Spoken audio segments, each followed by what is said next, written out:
Hello, and welcome to The Fool and the Philosopher. The Philosopher and the Fool. I'm not Persian. Before we begin, can I read something? Sure.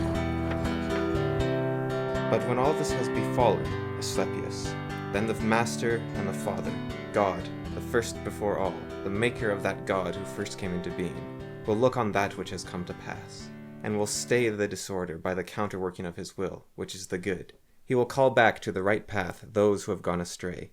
He will cleanse the world from evil, now washing it away with water floods, now burning it out with the fiercest fire, or again expelling it by war and pestilence. And thus he will bring back his world to its former aspect, so that the cosmos will once more be deemed worthy of his worship and wondering reverence. And God, the maker and restorer of the mighty fabric, will be adored by men of that day with unceasing hymns of praise and blessing. Such is the new birth of the cosmos. It is a making again of all things good, a holy and awe-striking restoration of all nature, and it is wrought in the process of time by the eternal will of God. For God's will has no beginning, it is ever the same, and as it now is, even so it has ever been, without beginning, for it is the very being of God to purpose good. So, I didn't read that last time, and then I read it to you, and you asked why I didn't include it in the podcast. And my reasoning was that this is the end of Thoth's prophecy. Yeah. And the reason I didn't include it was I thought it was very negative. Like his whole thing's doom and gloom, and this is meant to be the sort of positive, uplifting part. Yeah. But the way that God restores balance to the world is by fire, flood, war, and pestilence. Yeah. And I thought that was quite a dark message, but you thought it was uplifting, so I'm kind of curious what your, just the take of the moral integrity coming back. Yeah, so fire, flood, war, and pestilence doesn't have to destroy everything. Now I know it's kind of like a very big sort of sweep all thing, Noah's flood. That killed everyone but Noah's family. Yeah. But I don't think it killed everyone but Noah's family. I think other people survived on little boats and stuff. More the idea is it's like a massive trial of the harshest things. And it's a mass reef purification. Yeah. Although I don't really like the concept of purification through ultimate punishment, personally. But I don't see it as overwhelmingly negative. But under that framework, you could say it isn't ultimate punishment. You could say that if you are worthy, then you will survive. Yeah, why I don't like that is I very much believe in redemption. And so did God, like in the story of Sodom and Gomorrah. Mm-hmm. God says that if there's a single person in these cities that is worthy of saving, then I won't destroy them. And he can't even find one. Yeah. So there is a sense of redemption there that God is willing to give. I think I have it here. Yeah, so the druids had a method for being indoctrinated into the druid circle, the mystery of the druids. Yeah. So what you would do, you had to be buried alive, you had to be bound to an oak cross for 3 days and 3 nights, and you had to be sent out to sea in a boat without any food or water for, I think it was 3 days or something. Most places just do one of those things to you. So the druids were really big on threes. Yeah. They had 3 goals, 3 kinds of knowledge, 3 things which grow less, 3 things which grow greater. They had the 3 trials, they have the 3 stages of initiation. And buried for 3 days? I'm not sure how long they were buried, but 3 hours. The process isn't, especially the setting out to sea, that one could kill you. Yeah. And bound to an oak, that can kill you as well, just from exposure. You could get too cold and die. So it wasn't safe. Yeah. It wasn't the most dangerous thing in the world, but it wasn't safe. It's not like they had a 50% fatality rate. I assume. Maybe they did. Yeah. And there is this idea of initiation where if you don't have an aspect of true risk, then you're not really doing anything of worth. There's an interesting First Nation thing, which there's an artist in Canada, his name's Johnny. He's done work with Jordan Peterson. He went through the schools, and basically he didn't have any connection to his culture. And so he went to some elders and basically talked to them about losing this connection. And so they made him do a ceremony, which is he went out into the woods with nothing, and he had to sit there and last through the night or something. And so he started going throughout the night. He's all by himself in the woods. And the trees started speaking to him. And then they like talked to him about the things through his life, just went through it all, and went all the way till the next morning. And next morning, when he was allowed to leave, a bunch of the elders and people who were related to him stepped out from behind the trees. And so the ceremony is basically for you to be exposed in the forest and have your ancestors talk to you. You don't even need the people there, honestly. Yeah, well, they only talk to you for a certain amount of it, and a lot of the rest of it is you listening to the own things that you hear. And also, the people there mostly make sure you don't die. So I've, not with nothing, but I've been left alone in the woods with a survival kit for a day and a night, mostly just a night. And I did this with a bunch of people at school, and one of the people had to tap out. He had to go back. There was a teacher we were spread out over about the course of a kilometer. So there was a teacher that was patrolling around. And so he had to go back to the teacher and sleep in the bus that had brought us out to the woods. Because the smoke from his fire had started forming hands and grasping for him. And he started really freaking out. And then my best friend who was there, he said he was sitting by the fire and he saw the smoke coalesced into a bunny. And then the bunny hopped away and he just followed it with his eyes, blinked a few times. He's like, huh. And then with me, I was walking through the woods getting some more firewood because I'd built a fire. We'd all built shelters and fires and everything on our own. And I turned around and there was a mushroom in a tree right by my face, this giant mushroom. And something about it struck me as so unnatural that there was just this mushroom in a tree right at face level. And now mushrooms are in trees all the time because that's where squirrels put their mushrooms. Yeah.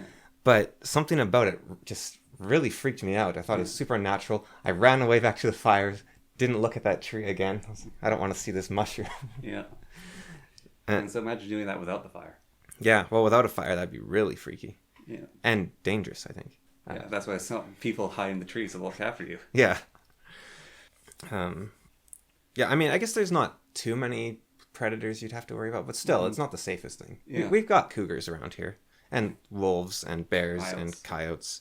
Coyotes would be my main concern, I think. But we've got, or cougars, potentially. Cougars are really rare, but they're basically the only animal that actually will hunt a person. Yeah, or the insane polar bears. But those, I mean here. Yes. Here. We don't have polar bears here. Yeah. Polar bears hunt people, but more than, like, cougars, it's not a sure thing if they hunt a person. So they're only going to hunt children, basically. Yeah. But still. So I guess last time you told me about your UFO thing, right? Yeah. So, and it was the 3 lights, or is it 1 light? It was 3 lights, yeah, in a triangle. Yeah, so that's really common because planes have that, but people also see that. So I had a dream. And it was one of those dreams which they feel like a nightmare. You know, they're realer than other dreams in a way. Where we were at our dad's house, both me and you. And you know the computer room. Yeah. So we were in there, and I was looking outside. And I saw these 3 lights, and they're moving about. And they were actually moving about sort of erratically, like whizzing back and forth. So I opened up the door, and the light shone up because it was night. And I was looking up at it, and I saw the shape of a UFO, like very classic UFO with the 3 lights on the hull. And I was, come here, look at it. And so you came over to look at it.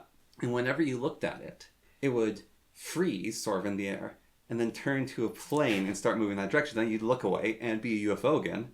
Then you'd look at it and go, no, it's a UFO. And you'd look, no, it's still a plane. And then a beam of light came down from in between the 3 red lights. And the bottom of the UFO opened up. And a mechanical arm came down, like just a very long arm, with, you know, the grabber hands for garbage or things? It's one of those on it. And it was reaching towards the door. And then at that point you saw it. And it was terrifying. And we were inside the house looking out with the door still open. And it was grasping around, trying to get something. La claw! And so we figured we'd give it a stick to grab that to pull it up. But it was so terrifying. And when I tell it to you, it seems kind of silly. Like this really thin robotic arm coming down with this grasping. That's super unrealistic too, because you know what would happen if it grabbed you? Is it would almost get back into the ship, and then you'd slip free, and it would just lose all strength, and you'd fall back down. Not one of those game claws, but yeah. But it was unearthly terrifying that this UFO was trying to get something. And it was reaching for a door, so it knew we were there. It'd be interesting, in the Hitchhiker's Guide to the Galaxy, there's an SEP field that they use to disguise their UFOs. Yeah. And so what SEP does is it's not invisibility. Invisibility is way too expensive. Yeah. So SEP is somebody else's problem. Yeah. So basically people look at your UFO parked in the middle of the lawn and they think, that's not my problem. Yeah. And they just keep walking. And so it's actually more effective than invisibility because people will investigate an invisible object. Yeah. But this is much cheaper and more effective because people can see it just fine, but they're like, not my problem. Yeah. And with my description of the UFO where it was a plane and then it was a UFO and then it was a plane and then your dream. Yeah. It'd be interesting if there was a rationality field that you could implement so that if someone thought of a way to dismiss an object, the object became dismissed. Yeah. To them. And well, I think one of the more terrifying things about it in the first place was it had singled me out, so whenever you looked at it, it became the plane, but then when I was looking at it individually, it's like, you know, the sort of thing, like the monster that only you can see, so Yeah. It's like, I'm going to get you. It was sort of like that. well, that's because I'm much more rational, obviously. Maybe. Did I ever tell you about the dream I had about the invisible monster that couldn't harm you unless you could see it? But it was hunting someone that had somehow inadvertently been able to see it. And so a bunch of people had chosen to see it so they could fight it. And I think that's a really cool image right there. And I said I want to help. There was a bunch of adults doing it when I was a kid. And I was like, I want to help. I want to go out. I want to fight this thing. And they said, no, you have to choose to see it. You're safe inside right now.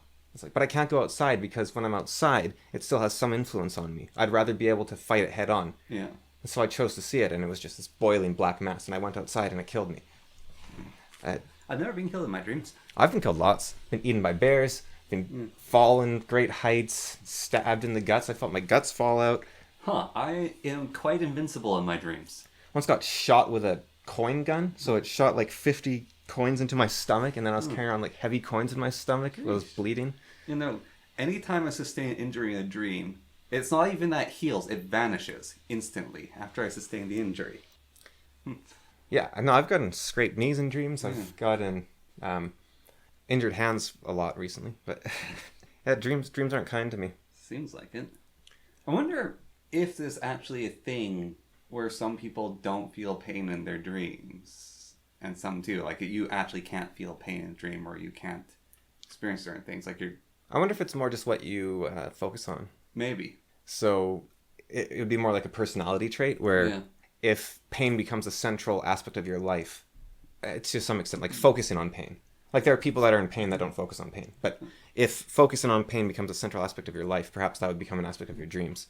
Like there's people that dream in black and white, apparently. Well, I only have about 3 sensations in dream, which is sight, hearing, and strength. Oh, actually... Because, like, I can be strong, but a lot of times I'll be weak and slowed down. And I think that's usually I get myself tangled up in the blankets, and so the dreams, my movements are muted. There is actually a fairly definitive answer to this question, actually, I think. So, people born around the 1930s dreamed in black and white. People born past the 1960s-ish dreamed in color. People born before the 1920s dreamed in color. Huh. So it was only when black and white TV was invented that people started dreaming in black and white.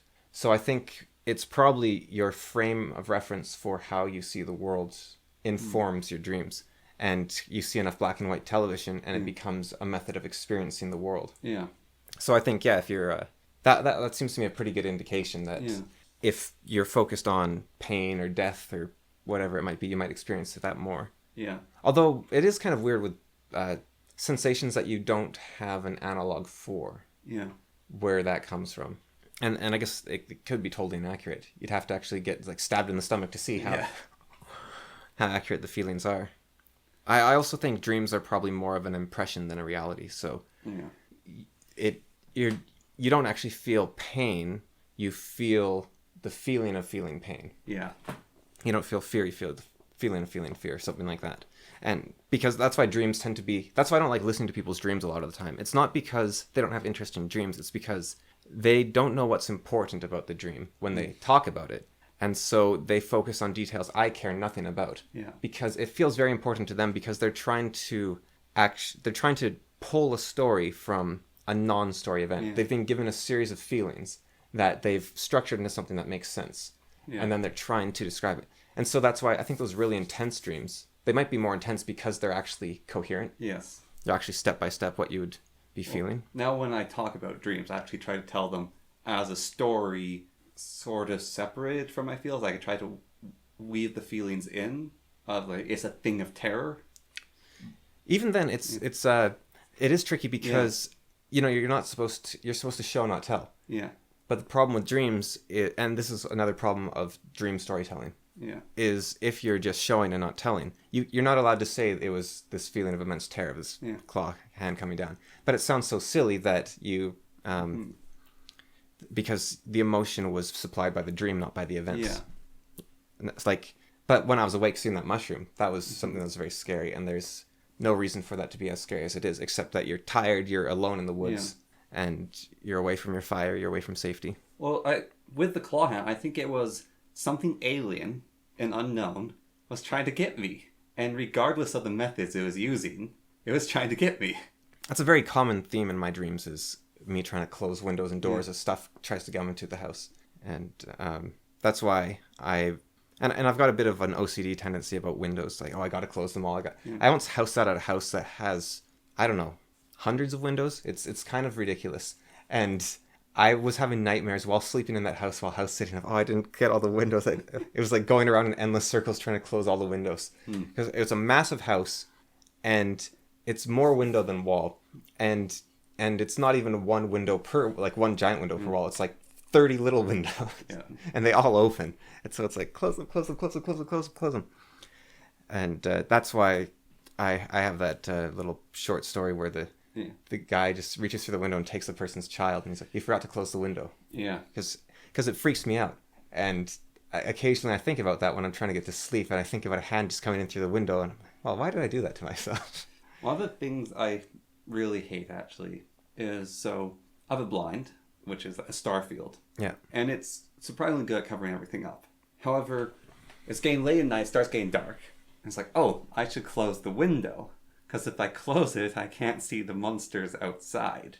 But my fear is when I walk up to the window to close the blind, that's when the monster is going to be there outside the window when I get close to it. And so I'll like approach it sideways or go and quickly close it or not look at it while I close it. I think there is an aspect to facing your fear. Well, other times, like that's a sometimes thing. Other times, I'll go to the window and stare out of it while it's dark. Not exposure to your fear. What I mean is, there could very well be a demon on the other side of your window. Yeah. There's always a chance, but I'm not sure if not looking at it is the better option. Yeah. It might be better to know it's there, because it's a false security to pull a blind over it. Yeah. Well, so the grouse incident I had, a grouse flew into my window early in the morning. I was at the computer, and it flew into my window. Loud bang. I didn't know what it was. I was like, what on earth was that? Like something falling off the roof, because there's a metal roof. I was trying to figure out what it was. And I wasn't certain what the noise was. So I was kind of freaked out. I was like, okay, just like a random bang in the house. It happens at that house.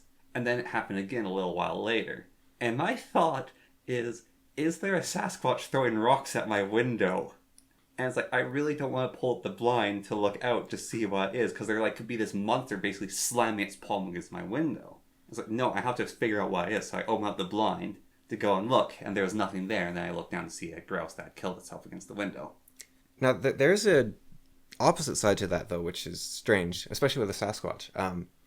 So with a Sasquatch, it could just be throwing rocks for fun. Yeah. But let's say it wants to keep its identity secret because Sasquatch doesn't exist. Yeah. Once it sees that you've seen it, it might actually try to get you. Yes. And similarly, the legend of the vampire is that it can't enter your house, right? Yeah. So if there's a vampire outside your window, you're safe because the vampire can't come in. However, without an invitation. However, vampires are meant to hypnotize you, to get you to let them in. So not seeing the vampire protects you from the vampire. Yeah. Similar to the Gorgon. So there is an aspect there of the unknown being more dangerous than the diving into it. So I suppose what that means... Now, Perseus killed Medusa. Yeah. So I suppose the answer to that is, do not face the unknown unprepared. Yeah. So there's a thing I used to do at our dad's house. So You know, the main entrance is you have to go past the basement, and you have to go through a kind of dimly lit corridor down a staircase, and then to a dimly lit room. So I would be at home alone, waiting for someone to come home. And that house is spooky when you're in it alone. Even like two other roommates who've stayed there, when they're in that house alone, they say it is a creepy house to be in alone. Because as long as there's someone else in the house, you can blame the noises it's making on a different person. But when you're there alone, it's isolated from other houses. It makes weird noises. Doors randomly close in this house. Random sounds go off. The house is slowly falling apart, so it like makes weird noises from that. It's like cracking in half. Yes. So that's going to move stuff around. And it's got a 70-foot pipe line network through it. So, like each pass is 70 feet because it's a really bad shape for a house. Yeah. So you're going to have bongs and shit. You're going to have rattling pipes because temperature is going to be way out of whack. Yeah. So I would get scared. And of course the hallway wouldn't be lit as well. It's a very dark, long corridor. But I preferred going down the hallway to going through by the basement. So what I'd do is I would run for the computer room, which had the deck door, open up that door, run outside, and avoid the main entrance as much as I could. Run off the deck and run into the center of the driveway, because this big open area where the trees are slightly far away. And I would stand there for maybe an hour waiting for someone to come home. And I would basically be fixated on the house, waiting for the terrors in the basement to come out through the main entrance door, so I could choose to run away from them or not.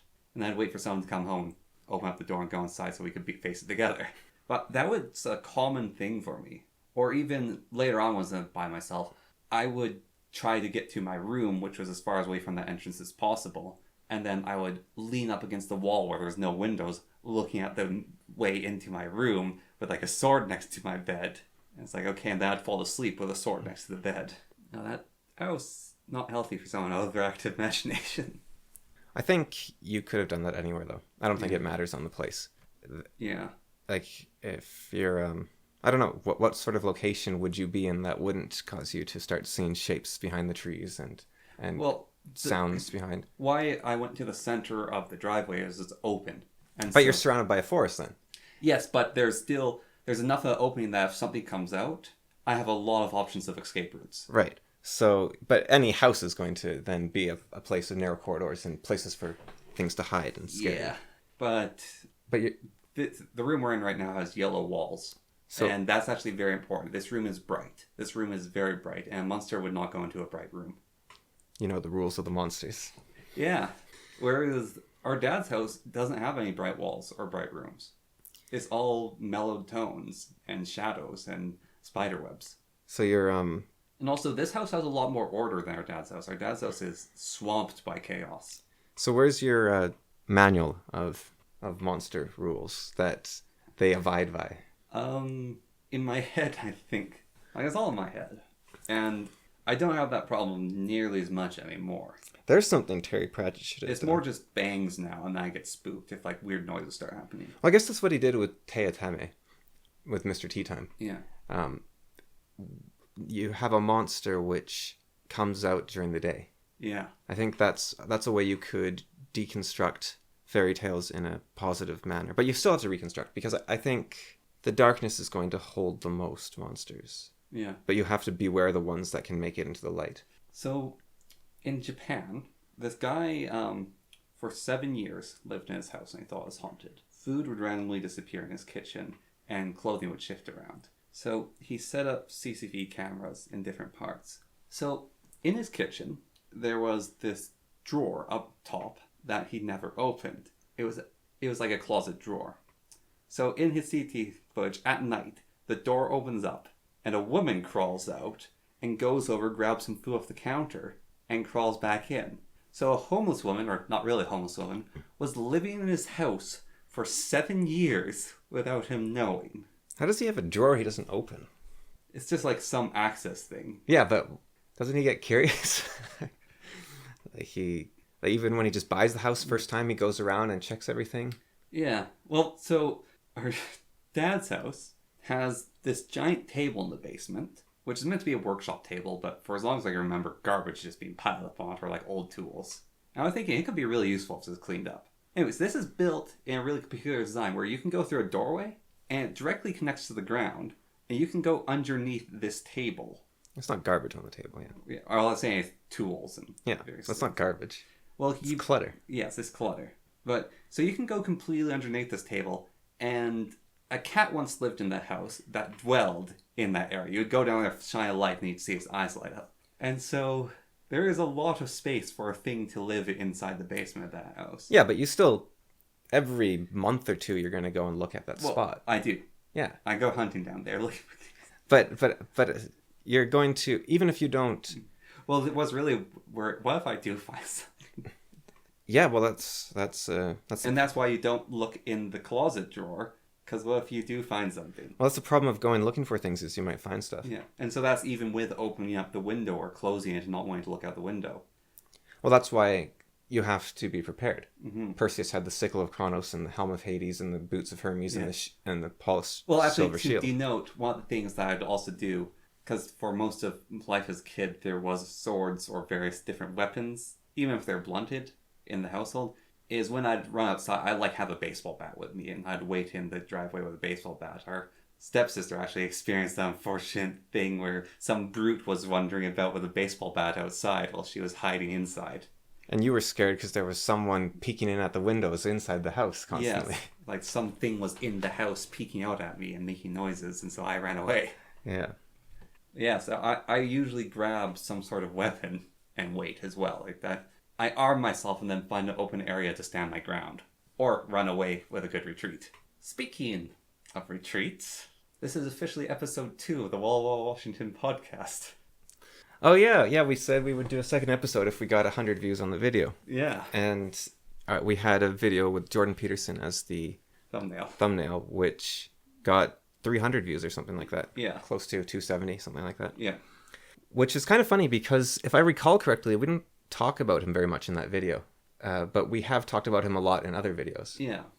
So it really... Yeah, we were talking about the Red Alert memes with him, though. And yeah, very briefly. It was right at the beginning. Okay.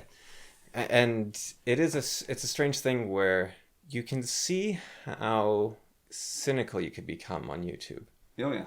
Because it would make you think that it's all about the thumbnail. Yeah. And then that drives you towards clickbait and towards... Mm-hmm. Well, so Spiffing Brit recently released a video about basically how to abuse premieres, where you can basically, for a certain amount of time, you can sort of denial tactic it, where it's like, oh, it's about to go live, actually I'm going to delay it a bit. It's about to go live, I'm going to delay it. And so YouTube will send out more and more instances of people want to watch it. And then he is also saying, so what kind of videos do I cover? Because he uses a tool, which is an analytics tool, which I also use to an extent. But it's like, okay, so there's this video game. So he looks at the most popular search tags. Like, okay, let's narrow that down to role-playing video games. All right, this video game is particularly popular right now, and it has really low variety. So if I do a video on this, it's going to be very popular. And I was looking at it, so yeah, it's a good strategy if you want to follow the trending pattern to being viewed. And it depends on what you're making. If you make things, which is you go after the trends to follow them to make your videos. His point wasn't trends. He was looking for things that everyone wanted to see but didn't exist. Yes. Well, that's what I meant, is looking at, even going after those things. You're meeting a demand. Yeah. But are you the kind of person that meets that demand, or do you make obscure videos about here's my magic? Well, I think... And maximize your art and stuff that is. Well, that's a demand in itself. Yeah. It allows you to see what demands there are, and then, like you said, he chose role-playing videos. Yeah. He's seen, I can fulfill 1,000 different demands, but I don't know which of those 1,000 to choose from. So I am going to see which one of these would be most beneficial to myself. Because you have more to offer to the world than a single thing. Yeah. And you might not be sure which one you want to focus on. Mm-hmm. And if you see that, for example, you could make a prank video, a Minecraft prank video or something like that. And you wouldn't really be adding anything to what is already there. Yeah. So you might look and say, oh, this is really oversaturated. Maybe I can also make a video that explains how interesting Dungeon Lords is. Yeah. Because very few people have done videos on Dungeon Lords. Yeah. Or you might say, here's a look at the technology behind the game, the Archmage, which is coming out next year, and there's nothing on that. Yeah. And that's something that people would be interested in seeing potentially. But you're like, does anyone actually want to see this? Yeah. And yeah, the question is, do you care if anyone wants to see it? Yes. But I think that if you want to have returns on something, you should be like if you're a manufacturer, yes, you shouldn't be making like a jacket that nobody will want because it has like nobody's making a jacket with 7 sleeves. Yeah, there's a reason nobody's making a jacket with 7 sleeves. And this is just a tool which allows you to choose what you focus on within that realm. Mm-hmm. But yeah, no, the disillusion with the thumbnails definitely. And it makes you think with Jordan Peterson, and so our most popular videos have been Jordan Peterson and nuclear energy and the gay war. Yes, the little Australian pulling balls. Yeah, and the Sargon pulling ball with the Shad pulling ball were also actually caught people's attention. So it makes you think. Okay, so we need to talk about. We need to have a little Jordan Peterson pulling ball, and we need to be talking about nuclear power. And we also need to throw in the gays. So we have the effects of so you've noticed that there is a correlation between the rise in homosexuality and in nuclear power. And now you might say that it's just because homosexuality is more accepted, but you could make the correlation. and it does it causes. Now I do think with the Spiff and Bits video, the thing he doesn't talk about, which I'm sure he's fully aware of, is the fact that because he created this video, the greatest video ever, where he just kept putting on Premiere and getting bigger and bigger recommended. Yeah. Playing to the algorithm isn't everything, because you can make the perfect clickbait thumbnail, and you can have everyone on YouTube click on your video. And if that video doesn't deliver, they're not going to click on the next one. Yes, and also the retention of that video will be low. Right, but that's another algorithmic thing. Yeah. If everyone's like, I never want to see this person again. Yes. Then, so you have to deliver on the product you're offering. Yes. And I think that's something that the Spiffing Brit does. But he doesn't. A few of his exploit videos, it's the same thing, where he says, here's an exploit in, for example, Mountain Blade, where he says you can just take resources from one city and you can bring them to another city and sell them, and you'll make a whole bunch of money. And it's like, look at this huge exploit where I'm making tons of money. But that's the game. Yeah. The game's idea is that it's a role-playing sim where you have access to many different places. He shows. Did you watch his greatest video ever? No. Okay, so he in it he reveals about 5 real-world infinite money exploits. So one of them is that when someone gives you a donation on YouTube, so they say like, here's $4, then you get a percentage, like you get 60% of it. I think. So what you can do is you're allowed to donate to yourself. Yeah. When you buy a membership, potentially, I can't remember. So you donate to yourself, let's say $10, and then you immediately refund it. What happens is you get your money back, all your money back that you gave for the donation. Yeah.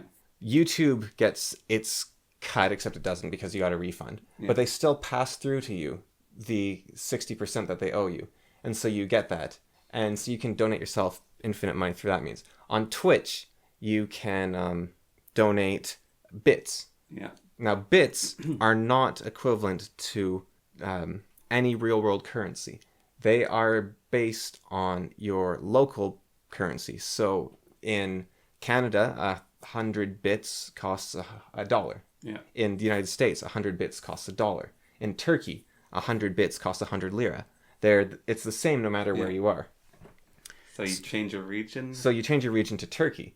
You buy thousands upon thousands of bits, then you donate them to yourself, and you get the money of the British currency or whatever. And he pointed out that there's a lot of Twitch channels that get like 30 viewers that somehow make that their full-time job. And he's like, this is how you do it. The problem with these real-world exploits, especially this Turkish one, well, it doesn't really sound believable that exists, because that means that Twitch is paying the difference every time that a Turkish person donates, which I think is weird. But maybe they consider that worth it to them. I might. I guess if they make it region price, then they have to admit to themselves that this is what we're going to do. Yeah. So I guess they are just willing to do that. Because essentially what they do is they say, oh, you got this many bits, we'll pay you that much. Yeah. And so if you get thousands upon thousands of Turkish bits, they'll say, well, I guess we owe you this much because the Turks really love you. But what happens, I don't know if you've seen what happened, there's a big controversy with Dead Cells recently. No. So the Dead Cells developers, they're a French indie team. Yeah. They're fairly small, I think it's like 12 guys maybe. Yeah. And they're having financial troubles right now because nobody's buying their game. They're buying their game, but they're all buying the Argentinian and Turkish versions of their game. Mm. And so what they noticed was that all their purchases are through Argentina, basically. Yeah. But their player base is only like 1/3% Argentinian. So they're like, wait, how does that make sense? It's like Argentinians apparently love our game because everything's bought from Argentina. But when you look at the region that people play our game, Argentina barely makes up any of the players whatsoever. Yeah. So what they decided to do was raise the prices in Argentina and Turkey to American standards. Yeah. Which, unfortunately, because Argentina and Turkey have such terrible currencies, it essentially means quadrupling the price Yeah. of their game. And so this caused a bunch of people to say, well, you've made this game unbuyable for people that live in these regions. And they do say that didn't want to do this, but we need to make money because we have to. We've got people to feed and we've got a company to run and everything. Yeah. Now, I think this will be really interesting because the gray market for Steam so people go to what's it called, Gearbox? Yeah. And they will buy these games that are way cheaper than normal. And they're like, wow, you're an idiot if you're not going to Gearbox. Like, wow. I think MXR has been sponsored by them forever, which is actually a real mark against them because it's a really dodgy company. Because essentially what you do if you're a mobster is you get a bunch of drug money and then you go and you buy a huge amount of video games. You can even buy the American ones. You don't have to. I mean, if you want to make even more money, you can buy a bunch of Turkish versions. Yeah. But you don't have to. You can buy a bunch of American ones. And then you sell them all to this Gearbox company. Yeah. And no, are they called Gearbox? No. I don't know what they're called. Gearbox makes Borderlands. Yeah. Different company. But you go to this company, you sell them a bunch of games, and then they give you a bunch of money. And then you're like, yeah, I made money selling video games. And then they sell them, and then it gets much harder to trace. So what happens when you abuse the Turkish system is that if this gets abused enough, Twitch is going to say, okay, we're clamping down on this. Now bits are no longer region priced. Yeah. And that means that Turkish viewers will no longer be able to have the same experience as everyone else on Twitch. They're no longer going to be able to cheer and be like, hey, yeah, this is awesome. And, there's games that Twitch streamers will play where you donate X amount to make Y thing happen. Yeah. And Turkish players are now going to be priced out of that because they can't afford it. Even though their currency allows them to live normally in their country, they're not going to be able to interact with the rest of the world. Yeah. So you basically kick them out. So I think what's going to be interesting with Dead Cells is to see if this actually makes them more money. Because there's always been the argument that piracy is a service problem, not a morals problem. Yeah. But the gray market is really interesting because what do you think hurts a company more? People buying a game at, let's say, like a quarter the price, or people stealing your game for free? Because or pirating your game. Yeah. Because what I think is interesting here is that let's say you remove the gray market from the equation. The gray market might be a way for people to sleep with their conscience and be like, yeah, this is fine what I'm doing. I'm paying them money. There's no reason for them to complain. And then what happens is everyone goes to this thing because, well, it's cheap and it's morally conscionable, so it's fine. Yeah. However, if you remove that from the equation, they might be like, well, I got to buy it because I was always going to buy it. I was just going to take the cheapest option. And so they might not become pirates. And so the company can't come forward and say this. I'm pretty sure. I think there might be legal reasons they couldn't do this. But it'd be interesting if their own ethics would be, okay, we're going to raise the price to American standards everywhere in the world, and Argentinians and Turks just pirate our game, please. Because you're not making, even if you buy our game, you're not making us any money anyways. Just pirate our game if you want it. And I wonder if that would make them more or less money. Like, if you prevent the gray market, do people then pirate the game, or do they buy it for full price? Pirating is much higher risk. Yeah, it's higher. And it's also more effort. Yeah, it's quite a bit more effort. And I think... So my views on when pirating happens most often is when it is easier to pirate the product than to buy it is when pirating happens. That is actually, I think, the biggest case of pirating happens. So That guy who does videos with MatPat, the Goomba, like he does a lot of Gaijin Goomba? Yeah, Gaijin Goomba. So he actually talked about this with the service with Crunchyroll, and then Funimation's separate from Crunchyroll, and a bunch of other products separate, and then Netflix and Amazon is like all these individual spots to get anime, and even just devices like, okay, I have to turn off my like my PlayStation, which used to be able to get me all these things, but now I have to turn it off, turn on my computer, load this up. So he's like saying so much effort to switch from services for thing to thing to thing to find anime, and I have to pay money for each service. It's like, I make enough, so I'm willing to pay that much for each thing. But it's getting to be so much effort that I am going to go to one website which has all the anime on it, and sure, it's pirated, but it's easier. Yeah. I think there is an ethical problem there, though, potentially. Yeah, there is an ethical problem, but it's also what is easier. That's, for the people who are already in the gray ethics zone, it's what's easiest for them. Right, but with the gray market, you have people who might just be saying, I'm getting the best deal because I'm not a moron. I think they're not even thinking of it as stealing. I think they're not thinking about they don't see the game as being produced. Yeah. They see it as something they get. And so it doesn't matter how they get it. So what they're doing is, because you could argue that, okay, once the Dead Cell company does this, all that's going to happen is their piracy rates are going to go through the roof. Yeah. But I don't know for sure if that will actually occur, because I think a lot of the people that would have bought it on the gray market are going to say, well, I'll just buy it for the price that's available. Because before they're like, what are you, a sucker? You got to buy it on this gray market? I think it's availability and ease. But I think it's more than that. I think they were making it conscionable for themselves because they're still paying for it. They just thought of themselves as that. Yeah. Because when you go to the gray market, you don't think of yourself as a thief. Yeah. You think of yourself as not a sucker. You're getting the cheapest deal. It's like, well, come on, I can get it for cheaper here. Why wouldn't I get it for cheap here? Yeah. So, prequel comic guy does. He was selling, well, a bunch of different products at one point, and they're all crafted like locally in his country, and it almost killed him, I think, trying to like fulfill all of his shipments because there's one guy doing it. But he had this little button, so you go buy product, and they're expensive because you have to like make back his margins. And you could click on this button, which is, I want this product, but it's too expensive. And it's like, all right, here is it at a discount. So you just click on this button, and it's at a discount, and it's like, please be honest. Can you afford it at the higher price or not? So he had this little extra step with, I don't know, like a guilt trip added into it of, this is for people who have like live in countries with different amount of money and various things. But I wonder what would happen with these gray market people. I think they would take that option even if they could afford it. Yeah, well, I think his case, why he could afford to even have that button in the first place, is he has a kind of small community and a limited amount of products to sell, so it's kind of... But he does also have that guilt trip aspect of the only people buying his stuff are going to be fans. Yes. They don't care about the product. Like, a lot of these YouTubers sell plushies, and it's like, is the plushie on its own something that anyone would want to own? No.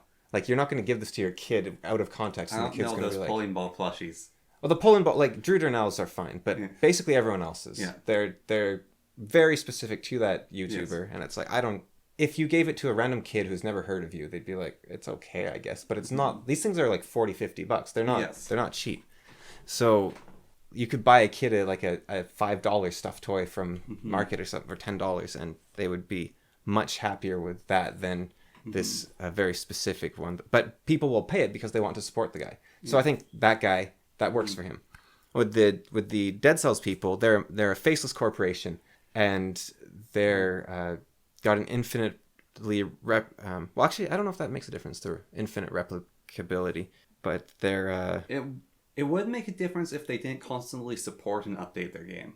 Well, that's the other thing about them, is they have spent the last 7 years or something constantly updating and improving this game. On that note, they updated one of the items, made it worse, and then I found they made it better. Anyways, that's completely unrelated. So they're a lot of the comments were very angry at them. They were saying, oh, you've lost my business. This was on my wish list for ages, and now it's off because I can't afford it, or just this is unethical. An interesting thing was one of the people was apparently an Argentinian who, I think it was Argentina, it might have been Venezuela. Maybe Venezuela makes more sense. So maybe it was Venezuela. But this Venezuelan was saying, well, I'm not going to buy this game because you've increased the price rate way above what's reasonable for here in Venezuela. And someone clicked on their profile and said, you own like 1,000 games. Like, what are you saying? You just want this as a way to get cheap games. And the guy's like, well, my country has really cheap games. Why shouldn't I take advantage of that? So there's this, wait a minute, you can afford to pay much more. Now, he's probably rich for a Venezuelan, but he is arguing from a moral high ground and then saying, well, why shouldn't I take advantage of the system? Because you're a sucker if you don't take advantage of the system. I think there is a certain level of entitlement, even when it comes to free things. And one of the things that I came across, so I made a tutorial for immersive engineering. And I've been slowly working on it and trying to add timestamps into it, because people want to go to an individual thing. But it's really hard to add timestamps because it's a massive video. And it's like every minute or so I need to add a timestamp for each individual thing. And it like requires spelling to be correct. And it's like a level of effort, which is sort of like this extra effort I really don't want to do. But it will make it better. And some people have like very politely asked, hey, could you do this? And it's like, I'm working on it, but it's not super high priority for me. So it might be a very long time before I get it done. But I also say, feel free to make your own if you want to. And there's one guy had this excessively rude comment about basically not adding timestamps and saying like, this video is not even worthwhile watching out the timestamps, and just like going on and on about it. And that ticked me off. It's like, sorry for giving you a free video and tutorial.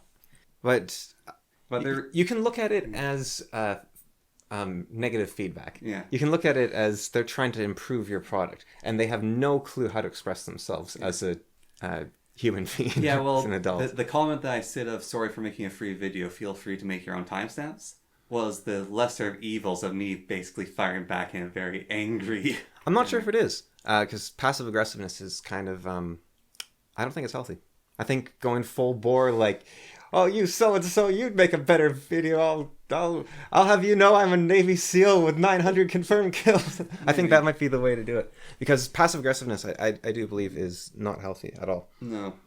And I don't think their comment doesn't sound very mature. But I don't think... And there is this weird sense of entitlement some fans get. Yeah. I have a friend who has this, where he talks about how Patrick Rothfuss is being very cruel by not giving updates on his writing. Yeah. And I said to him, why does he have to give updates on his writing? He's like, well, he owes it to us because we bought his first 2 books. Like, we're paying customers. He owes it to us. But you bought the books. There was no promise made that there would be a 3rd book even. When you first bought those. Now, if there's a contract that he made, like, I will release these 3 books within this time if you buy this book, then yeah, you should be hounding him. But and so the solution to my friend's problem, but I bought his first 2 books, he owes me. What you do is you don't buy the first 2 books. The consumer has to take responsibility. Yeah. And if they do so, they have power over the corporation. But if you give all your power to the corporation and then say, why isn't the corporation taking care of me? It's because you let them take advantage of you. So don't support companies that don't treat you well. So if the Dead Cells company you don't feel is treating you well, then don't support them. Now, on the other hand, there's the video game called Deadwood. What's it? That horror game? Do you know the one I'm talking about? I have it on my wish list. Forest? No, it's a top-down horror survival game. I don't know it. Okay. Anyways, what they did was when their game came out, they put it on Pirate Bay, and they said they were doing this, and they said, we don't want you getting a virus buying getting some version off of the Pirate Bay that isn't the official version. So they put it there themselves. And they said, please don't pirate it, but if you have to, then use the version that we provided, because it won't have bugs. It won't have viruses. Yeah. So that's interesting. And it did quite well for them. People were like, wow, I'm going to support these guys, and I'm going to take the thing from Pirate Bay as a demo, and I'm going to try it out, and if I like it, I'll buy their game. So there is that demo aspect to it. There's also the aspect of torrenting can sometimes be more convenient to some people than downloading off of Steam or something like that. So they might be happy to buy your game and then get it from somewhere else. There's a website, it's called a Fit Girl Repacks. Yeah. And what she does is she compresses games much more heavily than like Steam does. Yeah. So a game that might be 40 gigabytes when you download it from Steam is only 10 gigabytes on her website. And so she uses much more powerful compression methods. And you might think, well, why doesn't Steam do that? It's because they take hours to decompress. Yeah. So Steam is kind of the perfect balance between convenience and size. But hers, it's all about if you have limited internet, you get it from her so that you can actually download it on a limited connection where you might only have 20 gigabytes a month. And then there's the extremely weird case of Call Me Can't Communicate, which is so Netflix had a deal with an anime company, which is they would release this anime, Call Me Can't Communicate, and they subtitled it. So there was a pirate site, like an anime site, which also subtitled it. However, everyone went to watch on this website. And it's because they actually translated decently compared to Netflix's translators, who are absolutely incompetent in like adding in their subtitles. So the pirated version was actually of higher quality. That's often the case. A lot of pirated versions will remove de novo, which is an anti-cheat software that noticeably slows games down, makes them run poor. Yeah. So a lot of pirated versions of games, you actually work properly. If Minecraft, for example, if they implement the chat filtering retroactively to the entire game, then the only way you're going to be able to play without being banned. Everyone's going to have cracked versions of Minecraft. Servers. Everyone's going to use cracked versions of Minecraft because it's the only way to.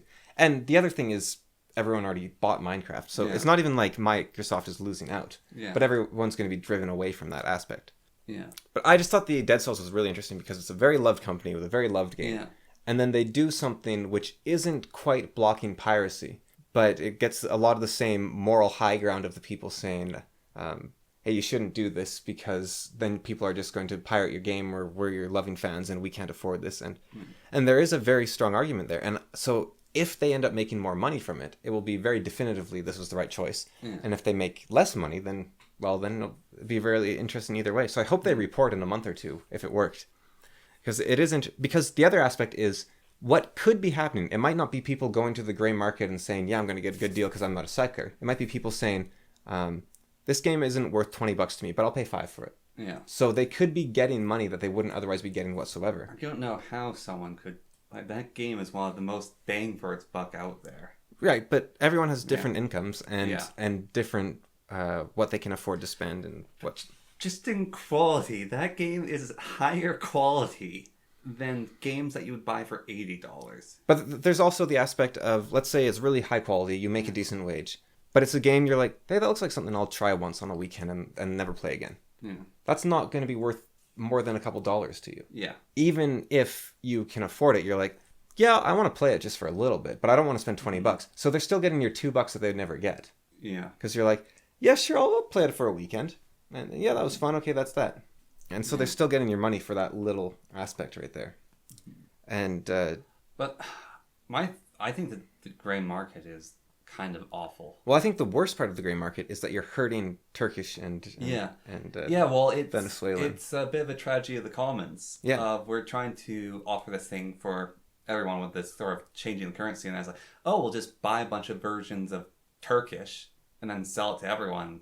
Well, that's why I think Spiff, he released all these real life infinite money hacks, and I think he released it as a way really to push Twitch to fixing a loophole. Yes, but I think some loopholes should be left just so, like, as long as nobody knows about them, they're fine essentially. But now everyone knows about it, so now Turkish people are going to have troubles, or Twitch is going to start hemorrhaging money. Yeah, I think Twitch might already hemorrhage money. I think a lot of Amazon's products, besides the shipping, hemorrhage money. No, that used to lose some money. Oh, really? Yeah, most of their money used to be made from their web services. Yeah. They provide the backbone for a lot for their shipping now makes some money. Since the pandemic, they've been doing very well. Yeah. But they for a long time, they were losing... Like, it wasn't much. They were losing like $1,000 a year type of thing since their inception, basically. Yeah. Or maybe it was like 10,000 a year. They weren't losing much, but they were never making money. And then all of a sudden, something clicked and they just took off like crazy. Not letting their workers have bathroom breaks. But they're one of those funny companies like McDonald's where the thing everyone knows them for isn't how they make their money. Like Amazon makes its money through its web host. McDonald's makes its money through real estate. They don't make their money through what you would think they're making their money from. Yeah.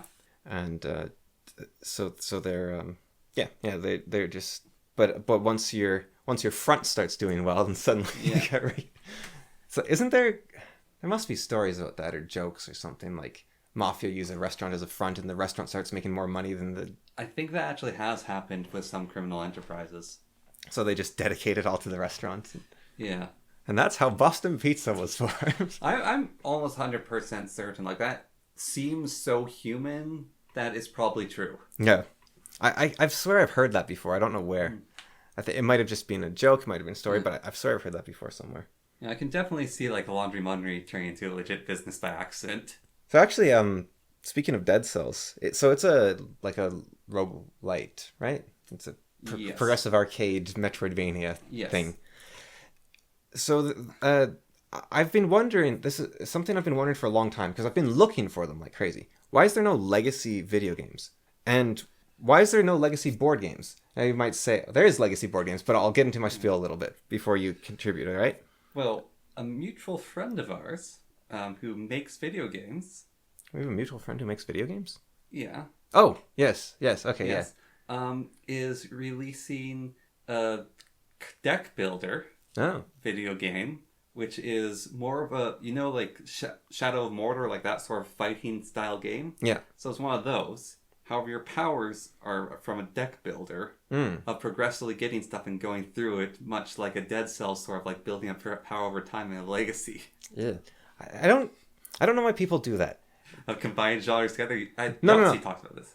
No, combining genres, I'm whatever. No, deck builders should be about card games, because if it's not a card game, you don't need cards. Well, they're tarot cards based in the world, and it's reality's getting twisted by mages. But have you seen that platformer samurai assassination game with the cards, and your weapons are cards, and you can switch between using them as a mobility option or a weapon? They don't need to be cards.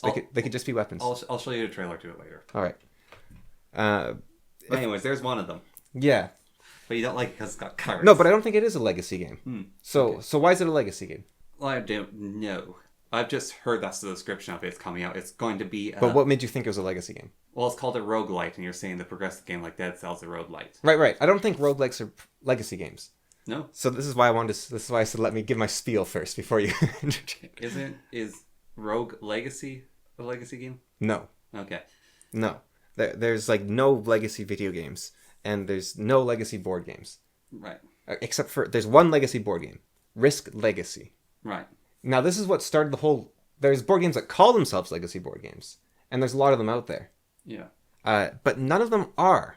Is House Hill? No. No, okay. No, this is why, okay? Right. This is my own specific definition. All right, let's hear your insanity. So what these legacy board game people, they say their games are legacies because the choices you make affect future games. Yes. And you slowly unlock stuff, and you add it to the game, and you unlock different stuff based on what you do. Yeah. And you have to chuck away like half the deck because you never unlocked that, and Yeah. and you're like, oh, isn't this interesting that I'm losing out on half the product I paid for? Oh, that's that, and it's cost more than the normal version. Wow, yeah, that was a great decision. So that's what normal legacy board games are, and they're all based on Risk Legacy. Yeah. But Risk Legacy, Aren't they based off House Hill, which is... No, sorry, Pandemic, which is based off... no, they're all based off Risk Legacy. Okay. Yeah. Well, I mean, maybe they're based on Pandemic Legacy, but Yeah. Pandemic Legacy was based on Risk Yes, Legacy. that's why it's the tiering and the dilution. Yeah, but when it all comes down to it, they're all based on Risk Legacy. Okay. But Risk Legacy didn't do that. They all forgot. You got every single thing that you, every single thing component in Risk Legacy you use in the game. Yes. The other aspect of Risk Legacy is you don't slowly unlock stuff throughout the game. That's not the point. You do unlock stuff, but you don't unlock stuff as part of the game. Like, oh, now I have this, now I have this. What happens is, if you use 3 nukes on a tile, that tile is no longer inhabitable forever for any other game that you play on that map. So what it actually is a system of scars. Oh, you built a heavy fortification here, now it's heavily fortified for all future games. Oh, you blew up this place so bad that the land is now infertile. Okay, then you can no longer get troops from this spot. So what it is you are playing on the same map over and over and over again. And you're not actually... All these other games, you reset the game every time with new components. That's not what you do in Risk Legacy. You play the same world over and over and over again, with new factions rising from the ruins, and you see the scars that are left behind. It's a big difference. You have an obsession with scars, don't you? Because they're everything that make up everything. They're your story. There's... I mean, you could also call like the architecture that is left behind as well instead of scars. Yeah. But it's the same idea. I'm speaking off the cuff. I can't think so fast. Okay. So what you have here, right, is... Look at it this way. I mean, Pandemic Legacy, actually, the map does change though. Like the diseases get weaker, you can permanently blast the areas, so like the diseases overrun that place forever. But it has a set story that you're following. It's like, Yes. what happens? Does this happen or does this happen? Does this Right. happen or does this Yeah. happen? And it's not like, oh no, we accidentally mixed the black and the green, and now we have a zombie outbreak. That's not what happens. Yeah. It's, okay, now you have a zombie outbreak. Now you have Yeah. this. Now you have this. Now you have this. So when you play Pandemic Legacy, you're like, yeah, we made this choice, then we made this choice, then we made this choice. It's more of a story campaign that's kind of decide for you if the game's going to change and keep it fresh, rather than it's your actions that change the game. When you play Pandemic Legacy, you say, okay, yeah, we made this choice here, we made this choice here, we made this choice here, we made this choice here, right? When you play Risk Legacy, what happens is you say, remember that time we set off all those nukes here? Remember that time Atlantis rose from the ocean here? Remember that time that we warped space and time so much that aliens came down? Remember that time that you stuck on like the Alps and you built a fortress so thick that now there is a citadel there that stands forever. Well, it's Australia that stands forever. Yeah. Well, Australia the population was so great that now there's like 5 cities there. Yes. So it's totally different. What you have is you look at you take your friend in that's never played Risk Legacy, and you're like, oh yeah, this thing happened here, this thing happened here, this thing happened here. Whereas when you play Pandemic Legacy with a friend that's never played before, you're like, they're missing half the story. Last time on playing Pandemic Legacy, we made this choice, then we made this choice, then we made this. It's a story. Yeah. Now, I'm not saying that a campaign is a bad form for a board game. Yeah. We talked about this, not on the podcast, but when we were playing Innis. Yeah. A lot of board game designers have realized that people only play their games like 4 times in their entire life. Yeah. Because board games take forever to play, they're very expensive, and it's hard to get a group of friends together, and people don't actually end up playing the games that much because board games aren't that fun anyways. So if you're only going to play it like 4 or 5 times, you might as well make each time have a little story, because you're going to play it with the same guys anyways. Yeah. And so they sell you these slightly more expensive experiences where every single time you play the game is already chosen for you. Yeah. Because people buy games like, oh, that's cool, instead of this game will be my forever game, like a game like Dominions, where you can just play that game for the rest of your life, or chess, or Go, or Magic the Gathering even. Although Magic the Gathering isn't treated that way. People tend to just keep buying more and more cards. Yeah. So it isn't treated as a forever game, even though it could be. It's a forever game in a different sense. Yes. And it's a live support game. So I do think that those campaign games, that's an interesting idea. Like, you admit that you're mortal and that you will die, so why not take advantage of that and use it as a system that will take advantage of the fact that you're only going to play it 4 times and have a narrative develop. Or even it makes you want to play the game more because you want to find more of the story. So you're going to play it for all 12 chapters. Yeah, you'll get a bit more of your money's worth. You'll be able to keep your friends together because they're like, what happens next? What happens next? What happens next? And so instead, what you're essentially buying is a D&D scenario or a book or a movie. You're buying a shared experience that you can do a few times. Instead of, oh, you want to play that game? Well, I don't know. Now you have an experience like, oh, we're going to get through this. It's going to be great. And so you buy a legacy game. You spend a year playing it with your friends. Then you're like, okay, guys, let's buy the next legacy game. We'll play that one. We'll buy that one. Yeah. Gloomhaven's interesting because it's a game that you can just play replayably forever, but it also has a story campaign. Yeah. So it actually kind of combines those two, which I think is the ideal if you want a story campaign. Scythe does that as well. You can just keep playing Scythe, but it also has a story. If you buy the campaign. So you actually have to buy the campaign separately. But it has a pretty decent campaign even. But they're not legacy games. They're not. They don't have the ruins of the architecture of what came before. The scars. They gotta be scars. So do you think that you can actually make a legacy game without it being Risk Legacy? And what I mean by that is risk, right? Yeah. And so you add the legacy onto it of the world permanently changes in Risk. So you make a different Risk game. Yeah. Yeah. So. Right. That one where I was just thinking, Axis and Allies Legacy. So there is a mod for a very popular game that does this. It's called Better Than Wolves. Better Than Wolves takes hardcore Minecraft, and turns it into a legacy game. Because every time you die, you respawn somewhere randomly in the world. Yeah. And then you can find the ruins of your previous playthrough. And so that is an example of something that does that. Now, Better Than Wolves has a lot of other features that a lot of people don't like you. Yes. You can actually, with mods at least, you can tweak everything so that you can turn off every single thing except the random death respawn. Yeah. And then suddenly you have a legacy game. Now, is that the best place for it? Because Minecraft, it's not necessarily about that. But that is an example of, that isn't Risk, but it does work as a legacy game. Yeah. So, Another example that is perfect, and I don't know why there's no games like this, because it's perfect. Although there is one, it's called The Ground Gives Way. I've never played it, but theoretically it does do this. But I think a game called Soul Ash would be perfect for this. So you take a roguelike, like an actual roguelike, and one of the ones like Caves of Cud or Alonia or maybe Ancient Domains of Mystery, but not so much. A game where it has a persistent living world, where there's little towns and there's dungeons everywhere. And then you go out into the world, right? I found one for you, but continue. Okay, so you go out into the world, and you're like, okay, the goal of this game, like Dwarf Fortress obviously is a standout example that actually does this as well. You go out into the world and you're like, okay, I need to get the Amulet of Yendor from that fortress. But it's impossible. There's death traps. There's monsters. It's 20 stories deep. There's walls in the way. So your first character, he goes out, he does all this stuff, he gets a diamond pickaxe, he breaks through a few walls, and he dies. And then you play a new character somewhere else in the world, and you go out and you explore, and you murder a whole village during your exploration. You go to where that hole in the wall was, and now you can explore further. That character dies. Your new character spawns in. He comes to this village where everyone's dead, because all the bodies have been killed. Yeah. All the people that became bodies are now dead, because they're bodies and not people. Yeah. And he goes through this world. So that a roguelike is the perfect place for this to occur. This is the story of how you died. What's that? Project Zomboid. Yeah, you become a new person in the same world, don't you? Yeah, and you can go and find your old base. Now, my only complaint with that, and Cataclysm Dark Days Ahead would be perfect for this. Yeah, but so my only complaint with Project Zomboid, they do this because you run out of zombies. Yeah. Is zombies respawn in areas. Yeah, no, I don't like that.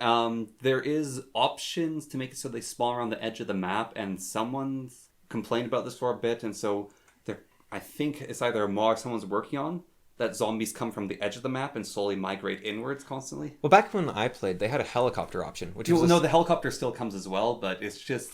You could essentially make it more lore friendly that the zombies followed a helicopter. Yeah, well, you can turn off zombie spawning, and then you can have the helicopter event happen multiple times in Project Zomboid. Yeah. You just have... Yeah, no, Project Zomboid is this legacy thing, because you can, like, build a base, all the guns are out of ammo, you burned down a city, and now you can't get supplies from it anymore. No, the problem with Project Zomboid is... I don't know, it's a kind of... You play till you die. Well, it's not a very deep game in some ways. Like, there's not a huge range. Like, Cataclysm Dark Days Ahead, you can start from a naked guy on fire to a cyber, like, mutant, like, super soldier. So I think the game needs to have a bit of depth. Like I don't think Zomboid is devoid of depth. Yeah. But there's not much progression within... Right, kidding? You get a sledgehammer, you can take down walls. The progression in Project Zomboid is exploration. Where I think for this roguelike... Well, you build your base, you get cars, you make... Yeah, your base is essentially your progression, I guess, yeah. And so Project Zomboid is an example of a game that does this. You start farming, you collect water, the power goes out, you find a generator, start fueling it. So Dwarf Fortress Adventure Mode also does this. Yes. But why doesn't every roguelike have a persistent world option? RimWorld, I have no idea why it doesn't do this. Persistent world that you load into... Because RimWorld's based on Dwarf Fortress, and Dwarf Fortress does this, where you have one world with like 20 games. There was a mod I came across, which is you come across your ruins. But it was incredibly buggy. How cool is that? Or even in Dwarf Fortress, you can abandon your fortress and let your fortress keep playing. No. And then you can start a new fortress and trade with your old fortress. If you could keep spots in the world, like a RimWorld world loaded and spots loaded, because there's a thing you can do. If your whole colony dies, what you do is you press fast forward, and then you wait for 20 hours. Yeah. And a random survivor will stagger into that colony, and then you can let them join your colony. Yeah. But it's not quite the same as the world. I mean, it is sort of a system that does it, but it's not. Yeah, no. They might add that at some point of the world load. And one of the problems is the world is huge, and keeping areas loaded while there's not constant pawns in it is resource expensive. Yeah. But Dwarf Fortress does it. That's all I'm saying. Dwarf Fortress is not resource expensive. Oh, it's very resource expensive. Oh, is it? Yeah. There's not a game that can really run it properly. A computer that. No, it's very... It's massively resource expensive. Okay. No, with RimWorld though, you could unload it and then just load it in. Like when you don't have to actually have the colony playing. Yeah. But you could have you could send trade missions. They could send caravans with your old characters to your base. Like a persistent world. Yeah. You should be allowed to abandon your colony in RimWorld and have it just stay there. Yeah. And I don't know why more games don't have this persistent world thing. So there is a game, it's not out yet, but it's called Never Looted Dungeon. So it's this super hardcore... Actually, you just saying the Never Looted Dungeon made me think about my Minecraft server, which is people want to be less legacy, and I always fought back against it. So in the servers I run, a lot of times you have to go looting and explore dungeons to get treasure. And we were saying, we have to go further and further to find treasure that hasn't been claimed yet. Could you add the individual loot mod, which makes it so each person, when they open up a dungeon chest, it's their own unique chest to open up? And I said, no. There's a hard line no. The world has been explored to this point. You have to go further. Because I wanted that aspect of the legacy there. And so you said never looted dungeons. And people wanted the dungeons not to be looted. It's like, no, they have to be looted. So Never Looted Dungeon, it's a game that hasn't come out yet. The reason it's called Never Looted Dungeon is because... Now, it's funny because I wrote this complaint down before this game was announced. So I just didn't get to the complaint, but the game is now announced. So it's called Never Looted Dungeon because it's very, very, very difficult dungeon game, crawling game. So think like Legend of Grimrock or Dark Souls, something like that. Skyrim dungeons without reloading. So the idea is that it's physics-based, it's got combat, it's got all sorts of magical items and equipment and all that sort of stuff. So most similar to a game like Daggerfall, probably. Yeah. And so you go into this, it's a single dungeon that you go down into, and it's incredibly difficult. There's the floor will drop away, you'll hit spikes and you'll die instantly. Yeah. This statue might topple over, crush you, you're dead. Yeah. Full of unfair traps everywhere. Horribly difficult, but very interesting to explore. Very, very clever, creative traps that you always have a way of avoiding or thinking about. Like, for example, if spikes keep popping on the floor, you can throw a heavy weight on them and they can't lift up enough to pop out anymore. So very interesting. Every time you die, and a new adventurer comes to the dungeon. And every trap you've disabled stays disabled. Every single-use trap you've set off is already set off. If a wall crumbled and fell on you and killed you, that wall stays crumbled, and this new adventurer can go and see what was behind that wall. And they can loot your body and take all the stuff you gathered. Yeah, it's funny. What you're talking about is a design, like this game, but also what you're wanting, a design I saw for a guy's Dungeons & Dragons campaign, which is... I mean, that's how Dungeons & Dragons works. Yeah, so he was talking about 5th edition campaigns that very much moved away from this idea. And he must be insane, because he had 2 groups, and they had equal amount of times. Like 1 week, one group would go, like he has once every week, and like different days. So the groups didn't know this, but he put them into the same world, and everything in the world is affected by actions. Well, that's how the original D&D was played. Yeah, he ran a 5th edition campaign though like this, and the people didn't know he was doing that, and he revealed it to them because he wanted it to be a big reveal. And this party went into this dungeon, they're supposed to do this quest, and wasn't the expected enemies in there. A family of goblins had moved in, and they say, okay, we fought through all the goblins, they're trying to like get a magic item. And they get to the magic item, and it's gone. And the other party has the magic item, and that magic item they wanted was the main item of their current quest, where the other party's like, oh, this necklace is cool, we're going to wear it. And so then that party had to track down the other party and buy it off them. So you know why at 9th level in D&D, you can build a stronghold, yes. And why that's so important? It's so that you can protect your treasure from the other groups that the DM has. Yeah. Like, that's the whole point, is that you're meant to have a bunch of groups running around in your real-time world, that if they miss a week, the world keeps moving forward. And the dungeon they thought they might be able to loot is now looted. Yeah. And that was how the design was made.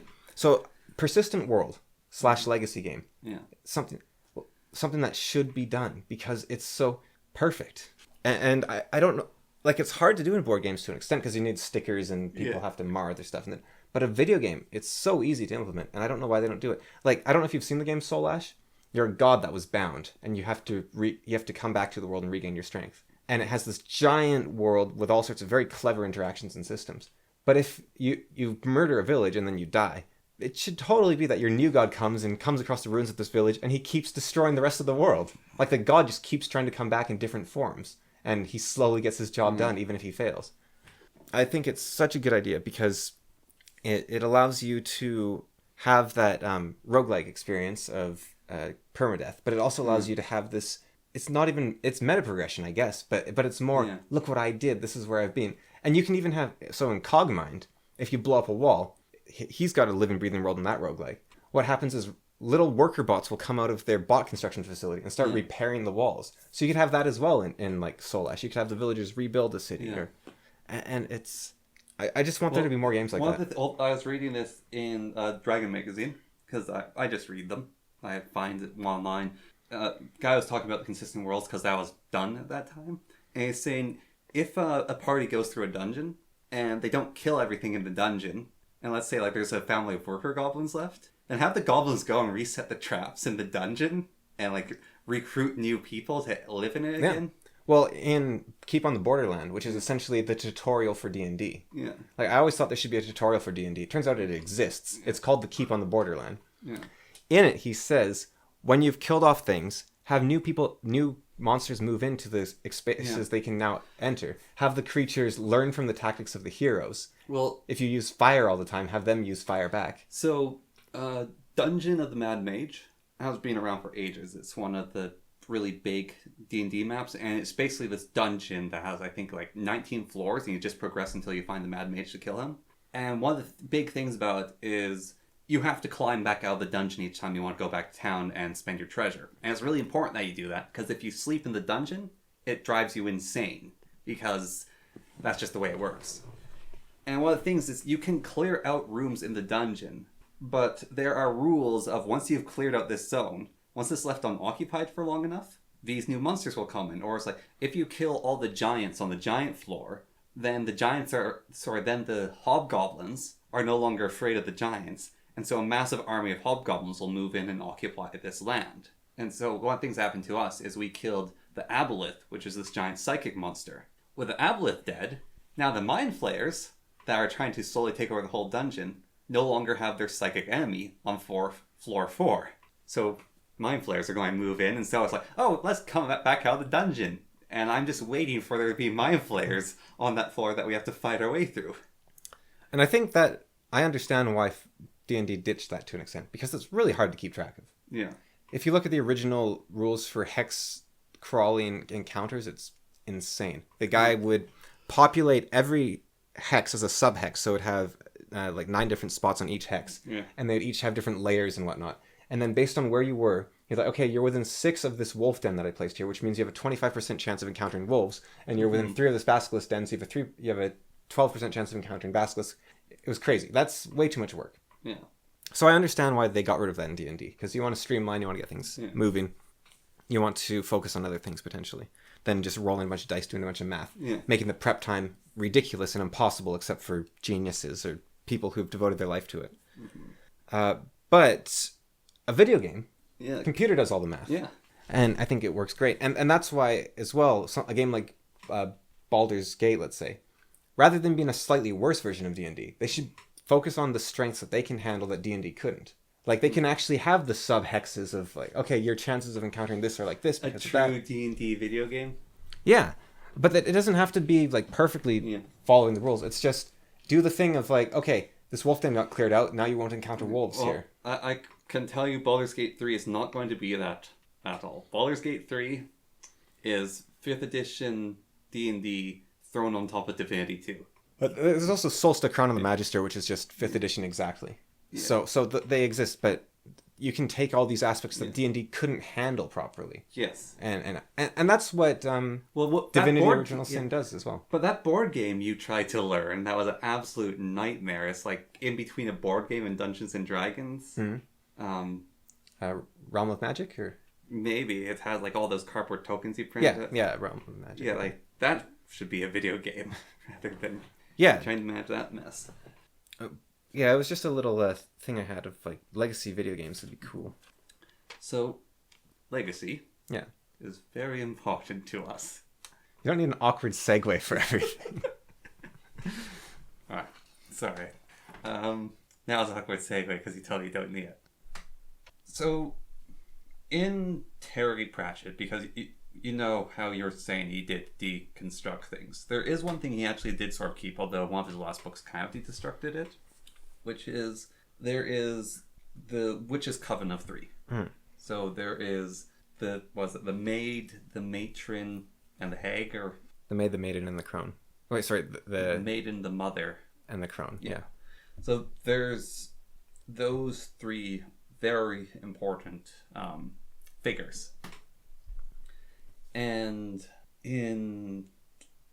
listening to Benjamin Boyce. He was talking with someone about this, and she was saying that she's middle aged. She's talking to him. Some women don't want to be old anymore. Like they look at it and they don't view the old woman as valuable, and it got me thinking about. So we have those three roles, and men seem to be taking maiden roles at time as well. Like moving over there, but there's those on the women's end, and then on the men's end there is the warrior, the father, and the wizard, or the warrior, the king. Sorry, well, it's the warrior, the king, and the wizard, or it's the warrior, the father, and the wise man, or the old man. And I think all these are very important different points in life, and each one comes to it. But less and less the crone, or the old woman, is getting talked about in media and just in life, I feel like. Oh no. There's a character I particularly get annoyed by, actually, in books, which is the crone. So it's like this old woman who trains the hero, and he's basically a young man who's stupid and running off on his own, so she has to rein him in. And she quite often appears after the magi gets killed, actually. Like the wizard gets killed or the old teacher dies, and so she takes up in teaching a place, but as the old woman instead. In the Dragonbone Chair, there's the old woman, Juloli the wise woman, and she actually fulfills that role really well, but she sort of like holds that spot. And Wheel of Time does something very interesting, where all the Aes Sedai are actually the wise women. However, they no longer have their counterpart of the wise man, and it's making a mess of everything. Like, I think you can agree that before the men in the black coats showed up, the Aes Sedai were really annoying and sticking their noses in everyone's business, and they didn't have any balance. And like losing any one of these three things on either side seems to be really bad for us culturally. It's something that's hard to prove, but what makes you think that the old woman is getting less represented? Because it's very hard to... I mean, it definitely depends on the media I watch, but in what I read and what I watch, I don't really see them. And in the stories, like in the older stories, like the Dragonbone Chair, she's there, but in newer ones, they're not as common, and they're not as celebrated, even in our culture and pictures. Like, one of the few ones we had left was the Queen, and she passed away. But like, that was sort of a reminder of how important she was, being there in that solid thing. Did this woman that was interviewed by Benjamin Boyce go into examples of some sort? Like, well, she was talking... So what she's talking about is a lot of young girls see the old woman and they don't want to be the old woman because they're... this is her words, saying that you have to be pretty, you have to look good, and old women don't look good in that sense. And the mother has been vilified. Like, you don't want to have children. Having children is bad. You should have a career. And so what she was actually talking about is because they don't want to go down that path, they instead become young men. And they go to be warriors instead. It's tricky because I'm not every young girl. So I don't know what they're told. But I thought that the large message getting pushed was that you don't have to be pretty and you don't have to be whatever. So they're not pushed into that as the young girl. And I haven't seen a hatred for old women. Well, it's not so much a hatred, it's a ignoring. Like, so there's so much focus on the business-focused, powerful woman that they forget about aging with grace, potentially. Yeah. So I think aging with grace... Well, I think what's happened, so I sort of wrote down, is because we, at one point, basically, culturally, I don't know what point, it's like, women decide to start doing what men do. They stopped doing what women do, and so everyone's being a man, like, culturally, in a way. So do you think that this is isolated to women, the not wanting to age with grace? Well, I think it hits women more so, to a point of, if like in Hollywood, men when they're young they have to be really really good looking to get roles, or very charismatic.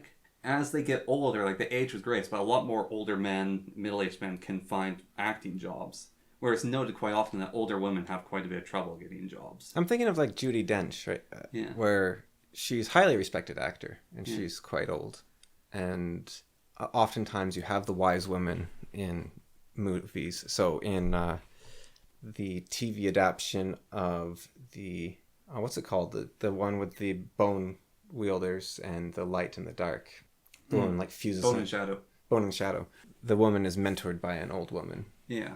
Who teaches her magic. And you have, I guess you have the fairy in The Name of the Wind. I don't know if she's old. She's sort of ageless more. But one of the things, like in the dragon, in Bone and Shadow, is that's a middle, like she's still quite young looking, good looking, even though she's older. But should you be hideous when you're... No, I'm not saying hideous, but...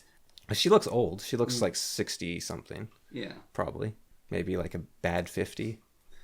And she's actually hundreds of years old. So. Yeah, I guess. And yeah, you have the Aes Sedai. Like you have, what's her name? The oldest of the Aes Sedai. She's like this sort of mother figure. Varen. No, much older than Varen. The brown woman? No. She's the brown. No. Oh, the person with the suns in her hair. Yeah. Yeah, I can't remember her name. No, Varen's young. Yeah. No, she fulfills that role. But that's in the older story of Wheel of Time. I'm saying, so these things are in our stories to extent, but we... And everyone loves their grandmother. I'm not convinced that people don't like old women, is what I'm getting at, I guess. Because it seems like people have quite a bit of respect for elders and old women, and everyone loves their grandma, and we're going to grandma's house, and you see that sort of thing all the time. Now, I can see an argument for... So I was watching Such an Adam recently, and a woman's complaining about Joseph Campbell, the hero with 1,000 faces. Yeah. And he talks about the hero's journey, and how he seemed to restrict the hero's journey mostly to men. And so she was complaining about that because... So it quoted Joseph Campbell. He had a female student because he taught at a women's university. So the female student came to him and she said, so you say the male hero, he goes out, he gets acclaim, he comes back and he gets the girl. Yeah. And so what is a woman supposed to do? And Joseph Campbell said, well, she is meant to be a mother to the hero. And she raises the hero up strong and brave, and she is the one that chooses the hero. And she said, well, is that it? And he's like, well, isn't that good to be a hero? And so she was complaining a lot with that. And Such an Adam and the entire audience was saying, wow, that's pretty sexist of Joseph Campbell for saying that a woman's role is to just be a mother, not to be the hero. So I think in that sense, you could say, wait a second, why isn't being a mother equivalent to being a hero that goes out into the wilderness?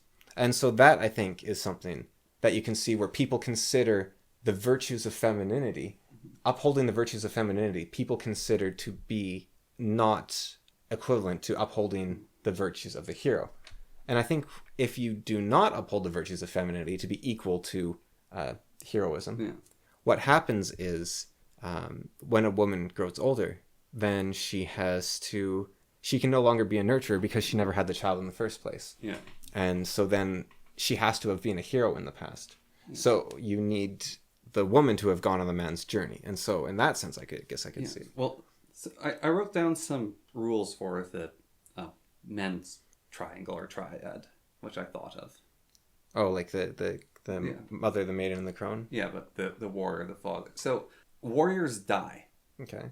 So, like, if it's a spiritual sense or whatever, but that's one of the things that they do is warriors die. And young men go off to fight in wars and they die.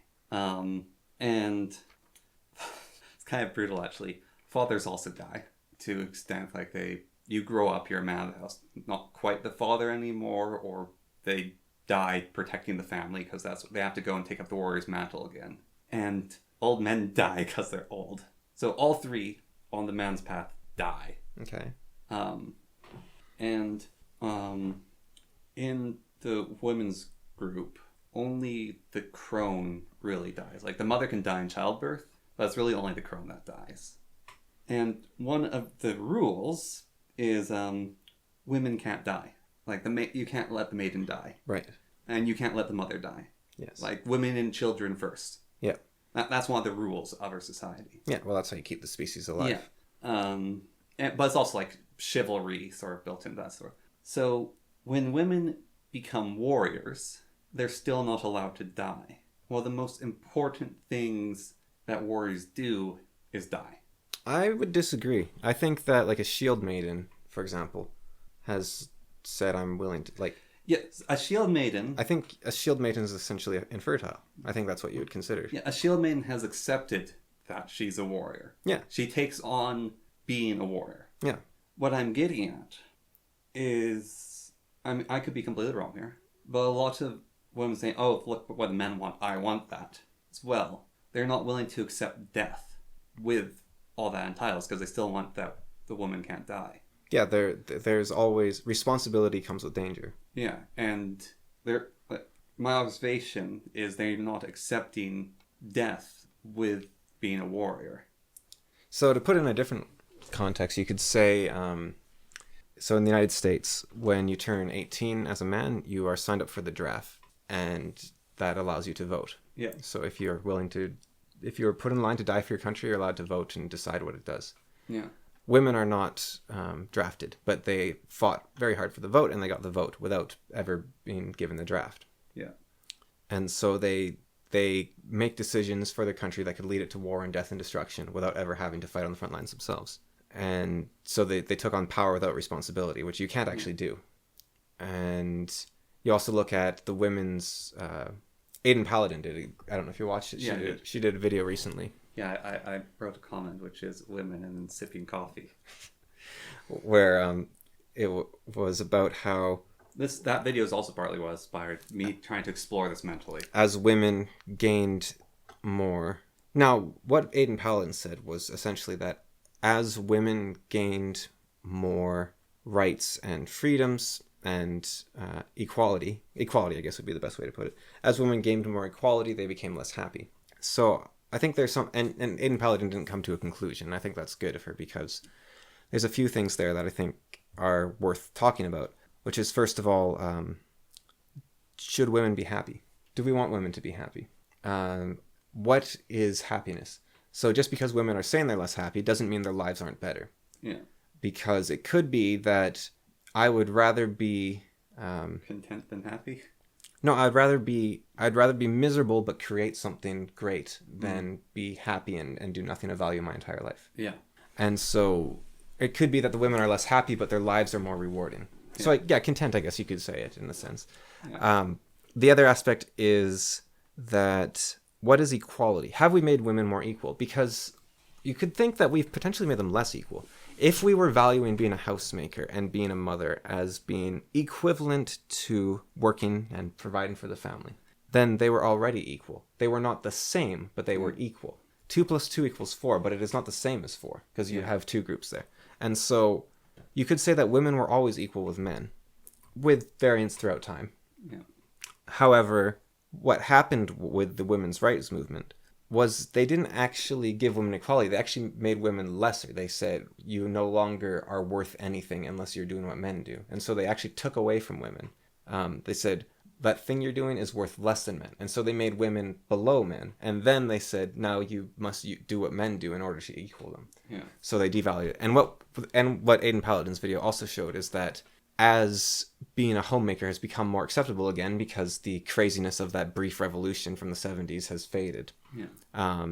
They are now once again seeing being a homemaker, being a mother as more and more valuable and more rewarding again. Yeah. So I think there's this thought of equality which is like a man, which I don't think should be the baseline for equality whatsoever. Yeah, well, so part of I'm looking at this, you and I have talked about the values of masculinity, and we're sort of what's the value of femininity. Well, I've talked about that too. Well, we've explored that too. But we also talked about the cultural past, and like we have stories that reflect humanity, I guess. Yeah. And we have these ideas that transcended time to a certain extent. And I was just really, taken by the thought of those 3 dualities of the progression through life. Trinity. Yeah, the 2 trinities. And one of the things that I noted here, I was just looking on the both the father...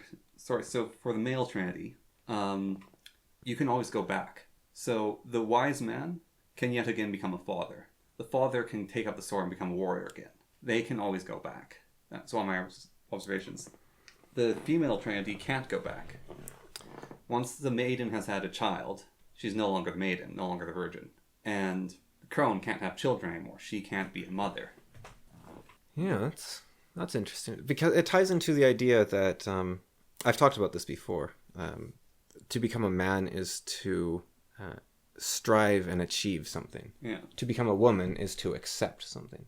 And that, I think some people even use that to say, well, that's denigrating of women. All they have to do is accept. They don't have to strive. But, it's really hard to accept something. Yeah. Like, there's no going back. That's a very hard thing to do. Well, so there's a guy... So actually, tying into your idea of old women disappearing, let's say, whether or not I think that's true, you could say if women can't accept, let's call it your maid, mother, and crone thing, then accepting aging becomes very difficult because being a woman is about acceptance to an extent. And this is... Being a woman is in the same sense that playing basketball is about getting hoops in, right? Like, you're saying potentially a way to have fun, but you're not explaining the entire game. Yeah. And you're also not saying that there could be alternative ways to enjoy basketball. Like, you could just play 21, or you could play hoops, or you could do some crazy variant with a soccer net. Or yeah. So, sorry, you were going to say. Well, with the acceptance thing, acceptance hard, there's a guy on Discord server, like our YouTube community, who quite often challenges me in things. And sometimes I'm right, sometimes I'm wrong in what he challenges me in. And when I'm right, I can stand by that. And then even when I'm right, he'll point out the things I'm still wrong in the rightness. And I've felt like whenever I interact with him, I can get quite angry because getting challenged, it's combat, it's whatever. But I've found he is very polite, and he speaks, even though he's very polite, he speaks his mind absolutely. And so that can seem quite rude in some ways. He's not going to hold back. But I know that he likes me and he's friendly with me. And that he's just trying to point out my errors, and he's doing it in the kindest manner possible. So with that knowledge, I take a moment and I think about it, oh, I was wrong in this way. And so he's made me a better person in communication of accepting oh, I was wrong here. Okay, yeah, you're right, I was wrong. And he's been incredibly, valuable to me just in actually challenging me and calling me out for BS or what do you mean by that there? And then I have to actually think about it. It's oh, I completely misspoke. And so him teaching me that acceptance has been incredibly valuable, but it's also really hard because I just want to angrily snap at him. And that's something minor that you can, that's very malleable. Your thoughts and your beliefs. You can say, well, I will become a better person tomorrow, and therefore, if I was wrong yesterday, that's because I'm still part of that process. Yeah. If you lose your hand and you can never get your hand back, that's much harder to accept. Mm-hmm. And that is very similar to the process of having a child or being able to have children, I think. Well, so a few days ago when we went for that walk, we were talking about perfection. And you're saying perfection could be accepting things. There's a Japanese word, I can't remember. It's a little saying. But the saying is summed up by you accidentally drop a pot and it breaks. And so you put it back together with molten gold. Mm-hmm. And it's no longer what it was. But a lot of the times the things can actually look a lot prettier with the golden cracks in them. And it's accentuating the flaws that have now appeared in the forgery, but making them sparkle. Yeah, a radical embracing of what is. Yeah. So I talked about, I think it was on the podcast, it might not have been, how the plan for life was that I would go to university with my best friend and his girlfriend. And then we'd get a place together, we'd do stuff, and then you might come along, as we were just wrapping up university, and we'd have you in another place, and we'd show you the ropes, and then, we'd be there for maybe a year or two later, and then we'd be done university, and you'd go off, but with us having taken you under your wing, so you got that head start, and you're off to university. We'd get jobs right out of university, and he'd marry his girlfriend, life would go on, and that would be life. Yeah. That's not what happened. In many different ways, that's not what happened. Guy's still in school. For one thing, yeah. I dropped out there, broke up with his girlfriend. You didn't end up coming with us. We didn't end up going to school together, me and him. I got horribly injured. Well, it's incredibly like poetic and kind of sad that it did happen in some ways. Well, It didn't, but Lu Tzu, the philosopher guy. Yeah. He said, I think it's Lucy. He said that the random, unpredictable chaos, everything shifting and whatnot, that is called life. Yeah. So you can't actually plan for life. No. You say, this is my plan for life and it didn't happen, therefore my life is bad. Well, no, you didn't get a choice, so your life is what it is. You can't choose where the river goes, you just have to choose how much you enjoy the paddle and if you flip over or not, essentially. Yeah. And if you swim with it or against it. Yeah, but you can't swim against it, really, in the end. But you can't change where the river goes. But you can avoid the sweepers. Yeah, like I said, you can ride it well or you can ride it poorly. You can have fun or you can not, and you can fall over. You can swamp your boat or not. So to say that life didn't go the way I planned isn't really saying anything at all, because you don't get to choose that. So in a way, it made me think that what the good thing in life is not everything working out the way you wanted it to. Instead, it's how you react to all the events that happen anyways. Yeah. And I think that's like, let's say you end up being infertile and you're like, well, I didn't plan for that to happen. Like, I was going to have kids, I was going to do this, I was going to do this, and well, you don't get to choose life. So in the end, it's what do you do with that knowledge? What aspect of that? Because life is the fact that it turned out that you were infertile. So now make of that something great, or make of that. Yeah, you don't get to choose what happens, but you can choose how you react to it. That's Marcus Aurelius. Yes. And so that's acceptance, right? So you could say that femininity would be embodied by stoicism. And masculinity, you could say, is embodied by honor, potentially. Yeah. I was actually thinking, how the suicide rate is pretty high. Like, it's been going up. I also think, actually, so the suicide rate for... on the lighter things, the suicide. Well, I think the suicide rate for men has been staying fairly accurate, but the women's is going up, I think. Yeah. But that's also, women's happiness has been going down quite steeply, but men's has been staying roughly the same. And so there's this, what's going on with women? This is a tragedy. But it is funny if you reframe it, right? Which is... what's going on with people? No. It's funny if you say women's there's a horrible disaster going on, right? Yeah. Women's happiness has dropped so far, it's now only slightly above men's. Well, one of the things Ayn Baldwin pointed out is kind of weird, but I understand it. Happiness in marriage. Yeah, happiness in marriage, though, is if the woman is happier than the man, the marriage is far more likely to keep going. Yeah, and if the man's happier, then the woman's more likely to divorce him. Yeah. But I think that could be, again, this flawed measure of happiness. Yeah. I think it could be that men don't need to be happy. They need to be providing for their children. They don't care how happy that makes. Like, I don't eat. I work in the coal mine, and that's enough for me. I'm not happy, but that's all I want. Yeah. I just want my kid to be doing good. And I think that... So I think... And that's the problem with rationalism in general. When you look at all these things, you say, this is... So obviously women are selfish and shouldn't have been given the vote ever. That's why Adrian also just gives statistics. She doesn't make conclusions. Because you can't really. You can say, well, it appears something's going on, because if you ask women the same question on something they think they value and it goes down, then there might be something going on. But again, people don't know what they want. So maybe the women's lives are better and they're just ungrateful as well as being like selfish and lazy. But maybe there is a serious issue there, or maybe not. So I don't think you can make those. I actually thought, it's funny how rationalism is so looked down upon in stories, and I didn't realize it in some, like, so you look at Saruman and Denethor. They had palantirs, and they were able to see without a doubt, using their rational mind, they would lose the war against Saruman. Yeah. And so they gave up. And what they didn't realize was that if neither of them had given up, first of all, they might have been able to win with their powers combined. Saruman's no slouch, and neither is Denethor. He knew many things. Denethor is no slouch either. Yeah.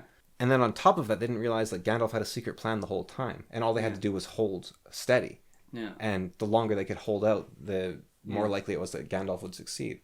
So there is an aspect of that's what humility is, right? Humility is not denying your own accomplishments. Humility is saying, I might not know everything, or I don't know everything. Can you imagine if Saruman had been on the side of the Fellowship?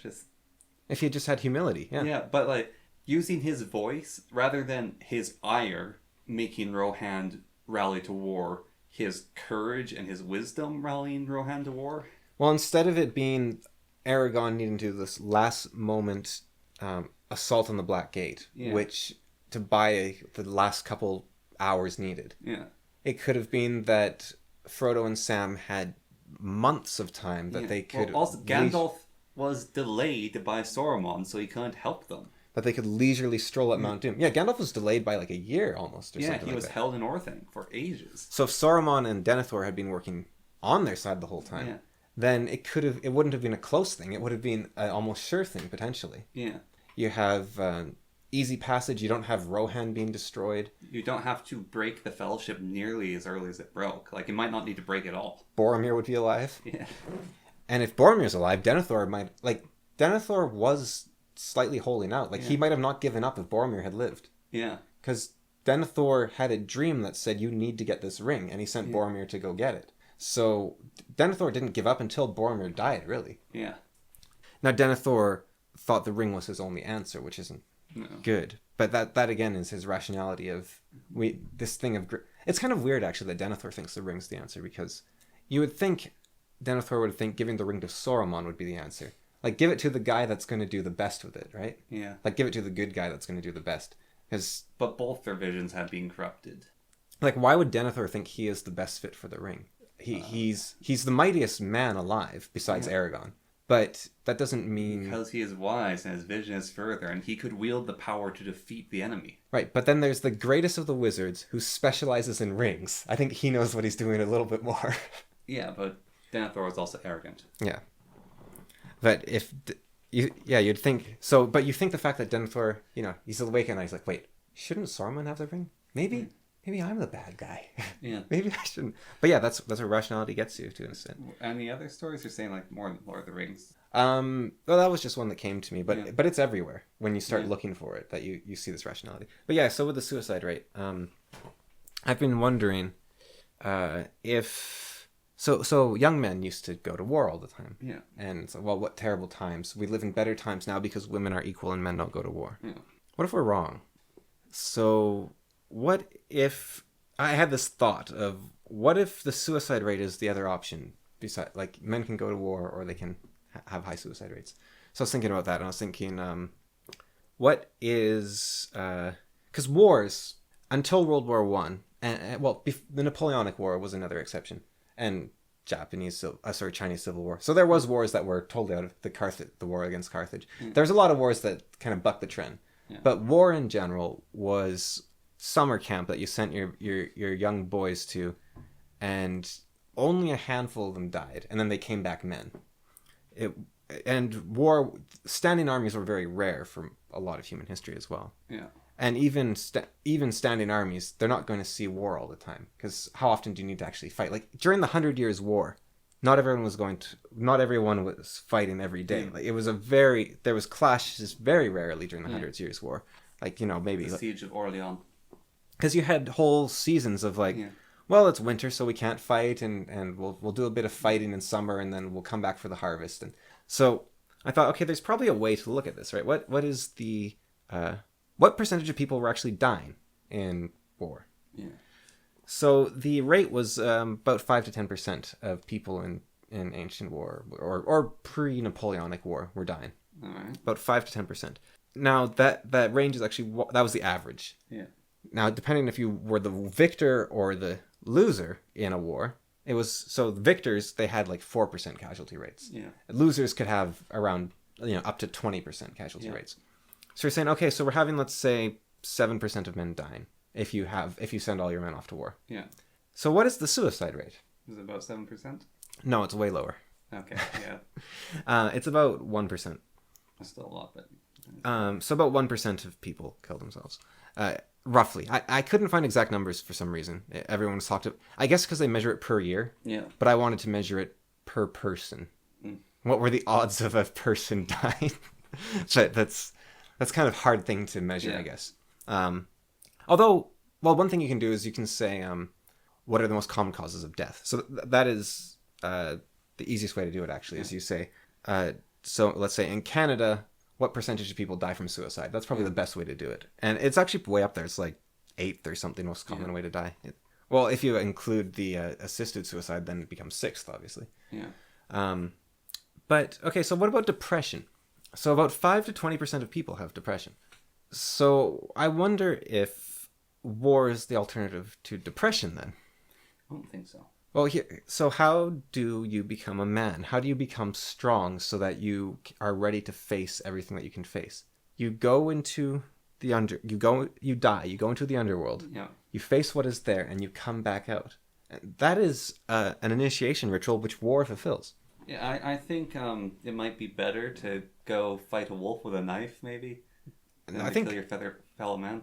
I don't know. I think your odds of winning a knife fight against a wolf are way lower than your odds. Well, I'm saying like that's an example, like getting buried in a wooden coffin in the ground. Like I think on average a person wins a fight against a wolf with a knife. Yeah.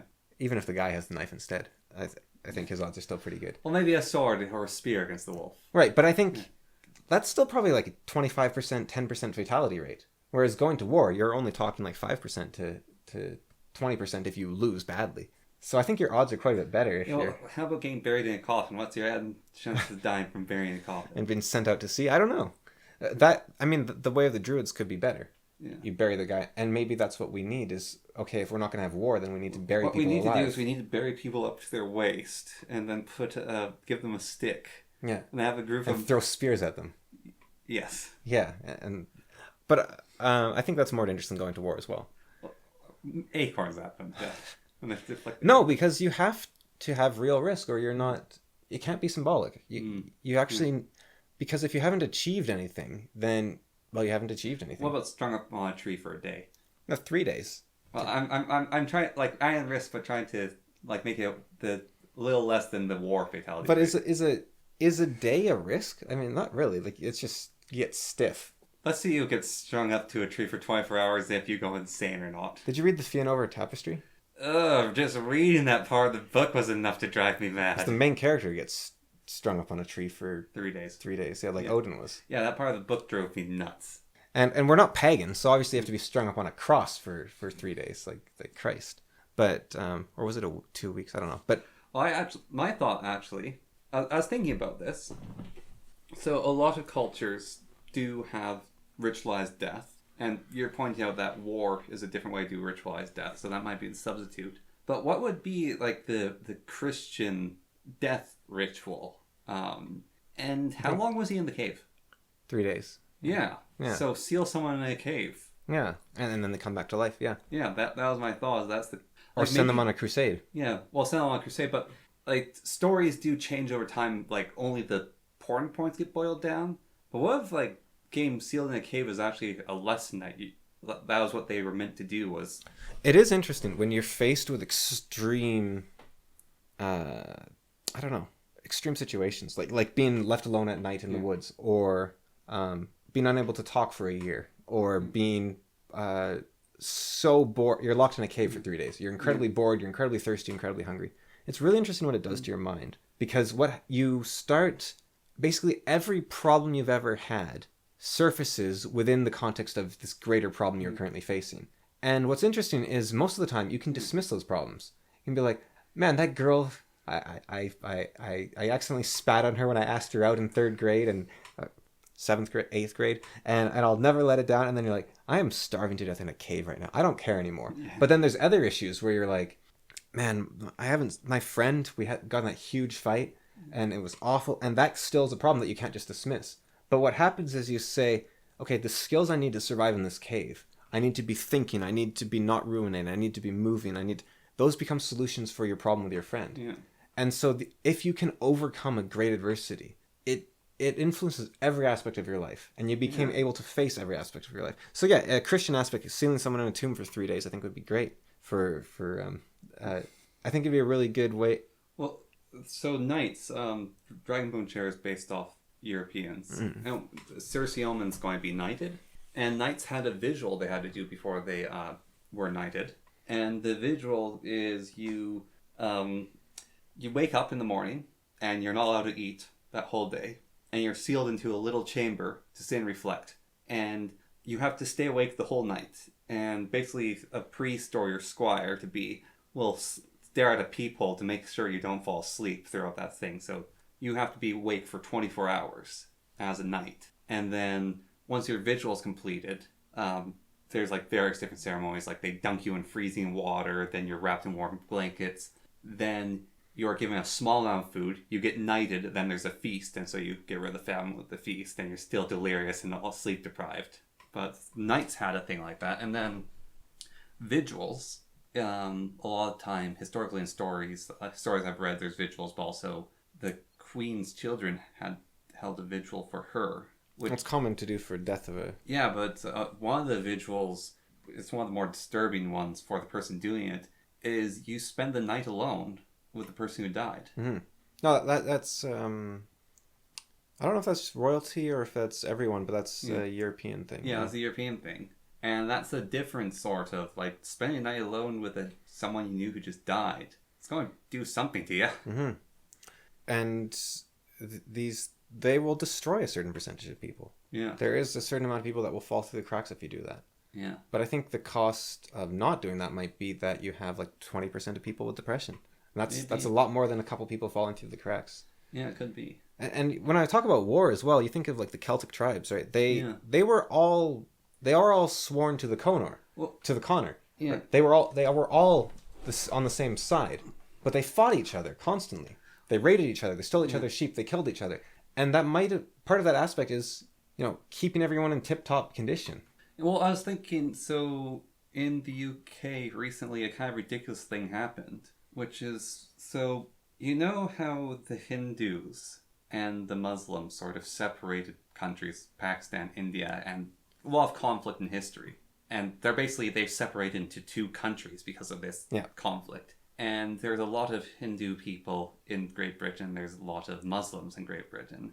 So a town basically reached a boiling point after a cricket match of miniature war between the two groups within a town, of them fighting each other in all-out chaotic brawl and attacking the police who were trying to stop it. And it's like both sides, these massive hordes clashing with each other and fighting.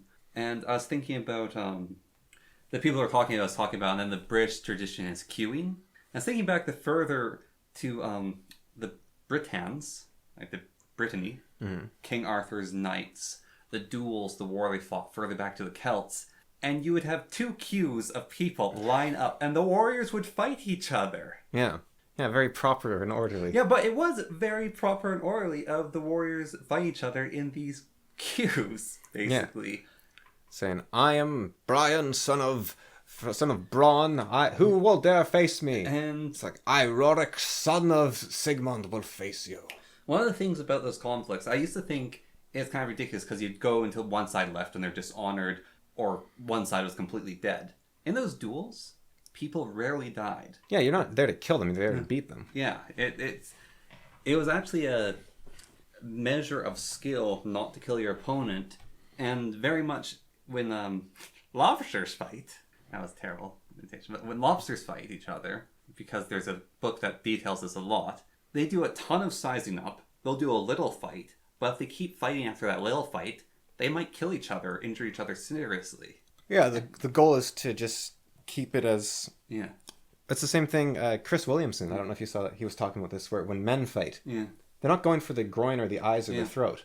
They're doing haymaker punches, and they're aiming for the jaw and for the chest and the ribs. They're just trying to incapacitate each other most of the time. Because if you go for the throat and the eyes and the groin, you'll win the fight. Yes. But that's not the point. That's not the point of that fight there. Yeah. Like, if you're desperate for your life, then go for it, yeah. But if there's just someone that's a bit pissed off at you, then you're trying to... Well, even so, in Ip Man, I know it's a movie, and he was obviously more skilled than the 10 black belts. However, you think about Ip Man's skill there and like what he is able to do. Those 10 black belts, he probably could have killed with his strikes, but instead he crippled them. Mm-hmm. And then when he fought the Japanese karate master at the end, with his skill, when he was getting the upper hand, he could have done strikes, that would have killed the karate master, but instead he utterly defeated him. Oh, he was fighting Frank. What was his name? The boxer? Yeah, the English boxer. He probably could have gouged his eyes out and bit his throat, but... He was playing by the rules of boxing. Yeah, and he was losing horribly. Yeah. But yeah, if he had really... But it was his honor in that fight. It wasn't about the winning. Also, if you're doing a stage fight, are you just going to tear a guy's throat out? Like, that's... No. You're going to... That's a little bit step too far there. Because that also means that happens to you next time you fight. Yeah. There's another interesting thing where... So it seems like, the past had a lot of wisdom, right?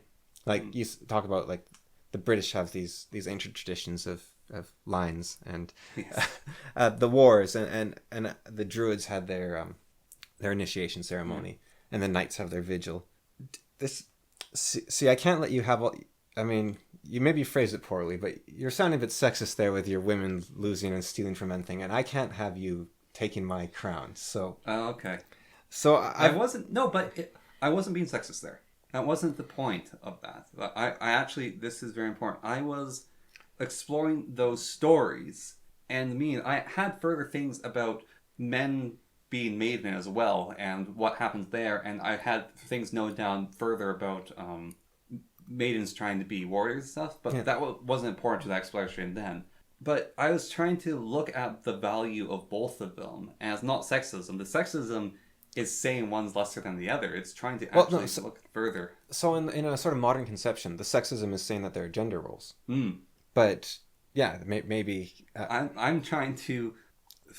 I was looking at the appeal and the meaning of both. Because when you have gender roles, what you then have is women are always assigned to the lesser roles, like taking care of the next generation, creating life, and guiding people through the hardest times of their life. Like they get all the... and men get to die. I wrote down each time, men die, fathers die, old men die. But it's also restrictive to the point where, well, women can be warriors and men can be mothers or something, I'm sure.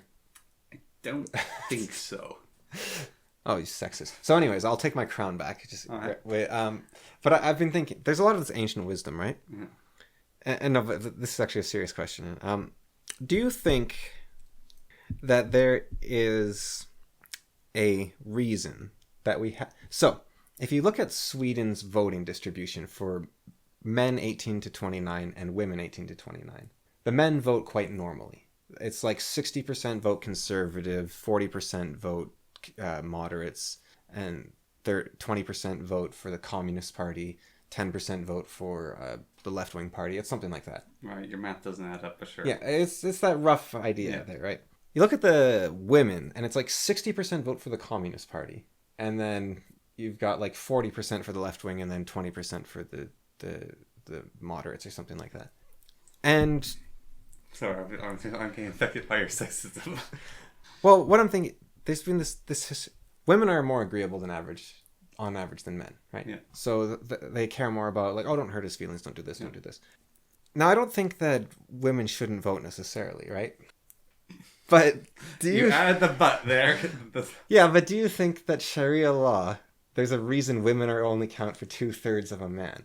Like in a historical context, they could have realized women are more likely to, oh, we don't want to hurt the murderer's feelings, right? Like, we should let him go.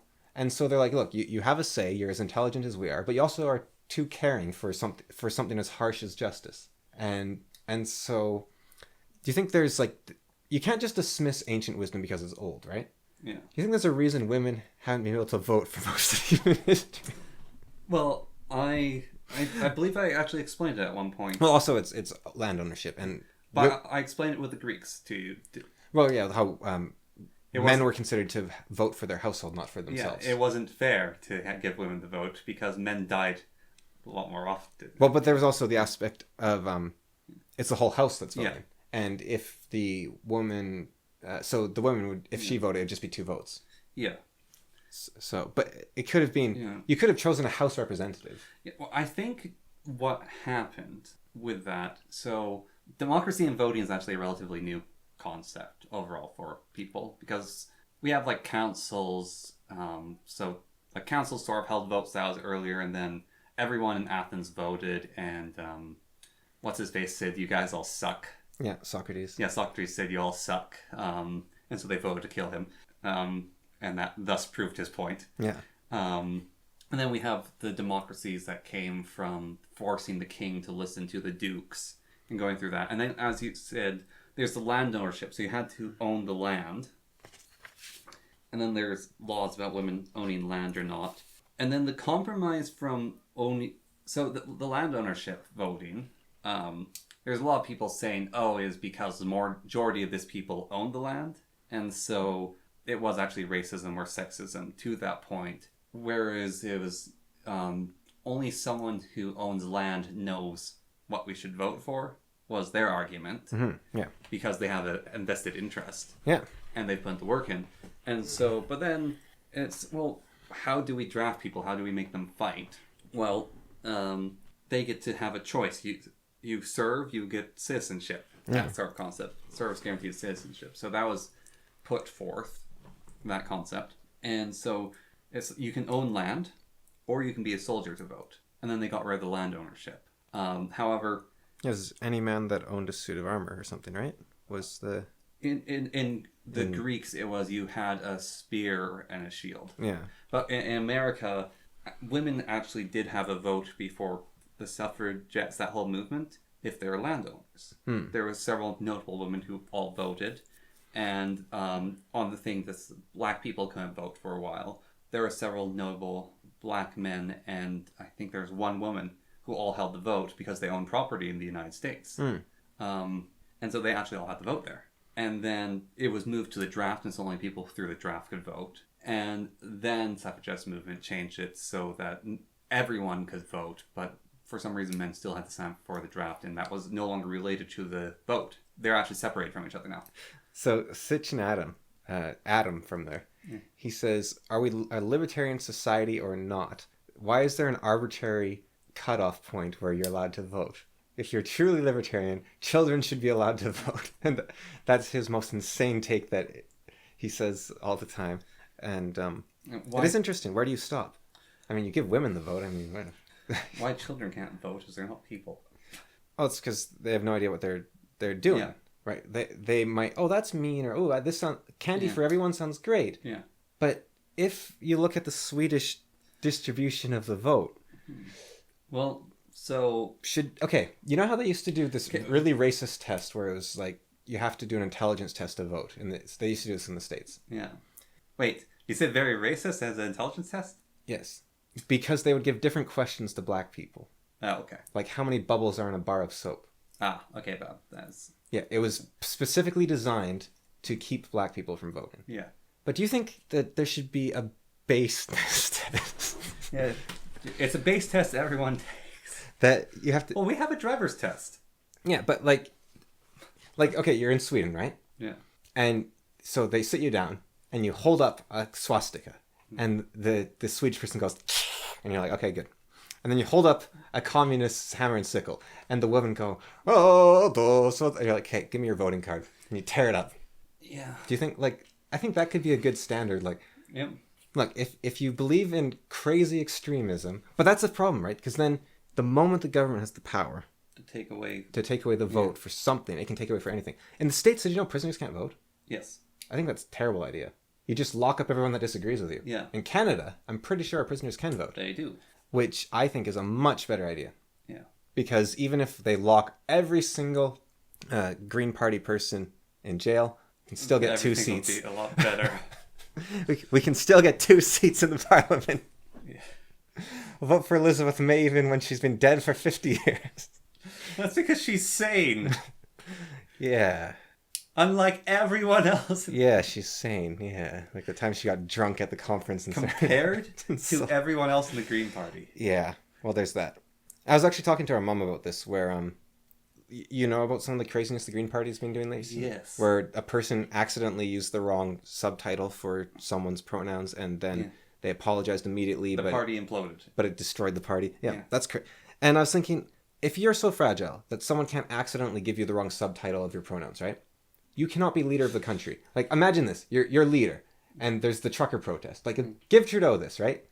He went to Tofino and he went surfing when there's this horrible trucker protest. You're this Green Party person. You become prime minister and you're enacting your evil plan. And there's a people protesting and you're like, no, I am evil. And then you're like, he, him. And then she just like explodes and dies. Yeah. And you're like, well, we depose them, right?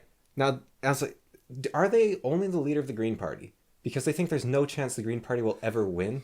And then our mom said, well, Elizabeth May seemed like she thought she would win. And I was like, yeah, but she could handle it. She was actually... Well, even to that thing of... Imagine her as leader. She's drunk and she's like, my honorable opponent across the shame. This is... Very handsome, but... The harsh side. His brain could fit in this wine glass. Yeah, the harsh side of my mentality. Yeah. Of... like, you know how there's the id, the ego, super ego, whatever. Yeah. But it's like you sort of have these... The darker thoughts, I guess, is if you're so weak that me misgendering you can destroy you, then I will do it on purpose because you are not worthy to stand if you can't defend yourself from such a thing. Like, how weak and pitiful are you? I think that some people have been through hell in their life, but I don't think that those people should be running for office. Like, if they there's people, right? Like veterans with PTSD. Yeah. They can't stand on the stage. Yes. And it's like, okay, that's horrible. And there's a guy in the States right now. He's a senator, I think. Yeah. He had a stroke recently. Yes. And it's like, man, that sucks. But you got to step down. Yeah. Like, I really hope you recover and you become senator again. But you've got to step down for the next, year at least. That's why I'm saying that's the part of my mind. I don't want these people to be destroyed. I want them to... Well, that's the part of my mind devoid of compassion or reason. Like, that's the dark thought of just... anger and not righteous fury, but just fury. I want these people to work out until they can handle it, and then they can go and become the... Like the current Green Party leader, she needs to go, or he... Well, they're gone again. But there goes the Green Party. Whatever they were, they needed to go, and I'm not even saying that to be politically correct. I just have no idea. Yes. Because it's also changed like 3 times in the last year, so I don't even know who was in charge when this happened. But they need to, go to get some resilience training. Yeah. And then once they've done their resilience, they can go and become leader of the Green Party and rule the country with an iron fist. And go for it, sure. But you do not want to be running while you're in such a bad state. Yeah. Like, clean your room first, basically, is the... Mm-hmm. I actually think there's been a lot of people disillusioned with democracy, I've noticed lately. Like, Aidan Paladin's one. Yes. I don't know if she was on Benjamin Boyce as well. I don't know if you saw that. Yeah, I saw that. And she was talking about how there's this idea of... Aristotle thought that democracy is unstable because it's all about defeating your opponent, and there's this whiplash. Yeah. I think she's entirely wrong, and Aristotle's wrong too. And it's really easy to prove them wrong. All right, prove them wrong, because I was slightly agreeing with that. Okay, the United States has been around for like 300 years. Yeah. There, proved it wrong. Because if the stability goes out of control, but you can start a democracy, then you can start a democracy within a democracy, and then it will last for 300 years. Well, they had the Civil War. Yeah, but I'm talking post-Civil War. Okay. So Civil War was 1776 or something. So they've had like 300 years. They had the War of 1812 with Canada, but that was a war of reconquest, essentially. Yeah. So you're saying the United States will only be around for 300 years based on the Civil War? Yeah, past the Civil War. So if you can be a stable country for, let's say, 100 years. Yeah. If you can be a stable country for more than a human lifetime, that proves that you can reset and start again. Yeah, but how many civil wars did the United Kingdom have? Like 4? I don't know. They had the 1600 one against Charles I. Yeah. They had the uprising in the 1400s against James, or whatever his name was. Yeah. They had the Norman conquerors, which could be considered a civil... Well, maybe they've only had 2. But and all their history has been a monarchy. Yeah, so it doesn't prevent civil war. Yeah. But I'm saying it's a lot less than nice. But the fact that there's civil war at all shows that it's not stable even in that sense. Yeah. And I think the other... Is the Civil War a reset? It could be. In which case... Oh dear, I hear a guy in a beanie screaming every time we say Civil War. But in theory... Now, I believe the United States actually has this mechanism built in even, but they've never used it. In theory, you could... They can separate the states. No, you destroy your government and then rebuild it from ground up. Like, Thomas Jefferson wanted to do that every 19 years, from what I recall. Maybe 19 years is a little too often, but I don't disagree. Because Aristotle, right? Brilliant guy. he'd probably never seen a democracy last for 200 years. Yeah. But if you can last for more than a human generation, you've proven that you can start one and it will continue. Yeah. So the other thing is, a lot of people say democracy is terrible. You have all this bloating, you have all this bureaucracy. People are trying to run on getting elected instead of trying to run a good country. And if you have a bad leader in a monarchy, you cut off their head. If you have a bad leader in democracy, you have to fire like 1,000 people. Yeah. I think so. I would agree that democracy is like a terrible form of government. Or democracy. Well, it's very similar to our idea, yeah. But I would agree that democracy is a terrible. Actually, Aiden Paladin talks about this guy he basically said the same thing, right? And Yeah. he pushed for this idea of someone raised from birth to be the leader of the country. And Yeah, but I'm saying the orphanocracy has the added in if you can be voted out. yeah, with Instead of a vote in, it's a vote out. yeah, and I think that's what a civil war is in some ways too, I guess. Yes. But so I do think that democracy is a terrible form of government.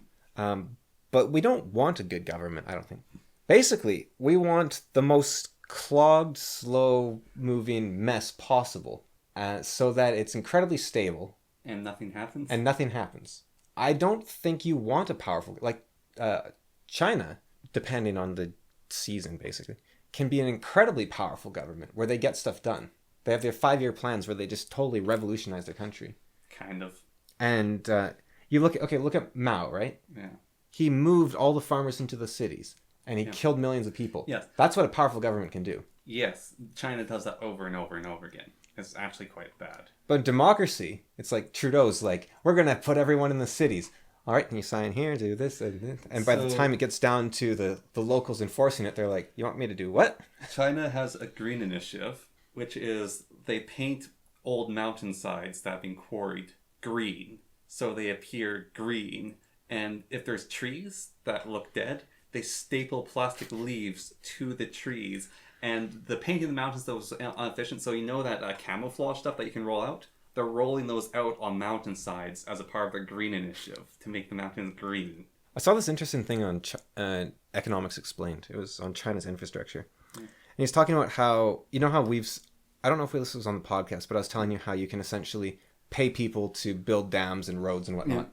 China did that for like 40 years. And at this point, they have every bit of infrastructure they could ever want. Like they have train networks everywhere. They have roads everywhere. They've built train networks that don't go anywhere. Yes. And there's a highway along one side of a river, and they're building a highway going along the other side of the river because they just want to build it. So it's kind of funny that, like, the United States, right? California has a horrible train system, and they've been working on it for like 40 years, and it's gone nowhere. It's like China has the opposite problem where they've perfected their infrastructure to the point where they need to stop because all they're doing is poisoning the water. So one of the problems that infrastructure has, so during the Grand Tour, it's a car show, they went to China. Get lost? So they were driving, and they had changed some cars' appearance, and it was like a whole thing. Anyways, they're driving along the highway. It was like, all right, we need some fuel. Oh, there's a gas station. They drive towards the gas station. It's in construction. It's not done yet. So, all right, we'll just get to the next gas station. They drive to the next gas station. No pumps have been installed. Okay, they keep driving. Oh, there's the next gas station. It's not opened yet. All right, we'll go to the next gas station. It's literally just an empty building with nothing in it. And the cars are basically on empty. They finally get to a gas station where they can get gas. Yeah, they have like...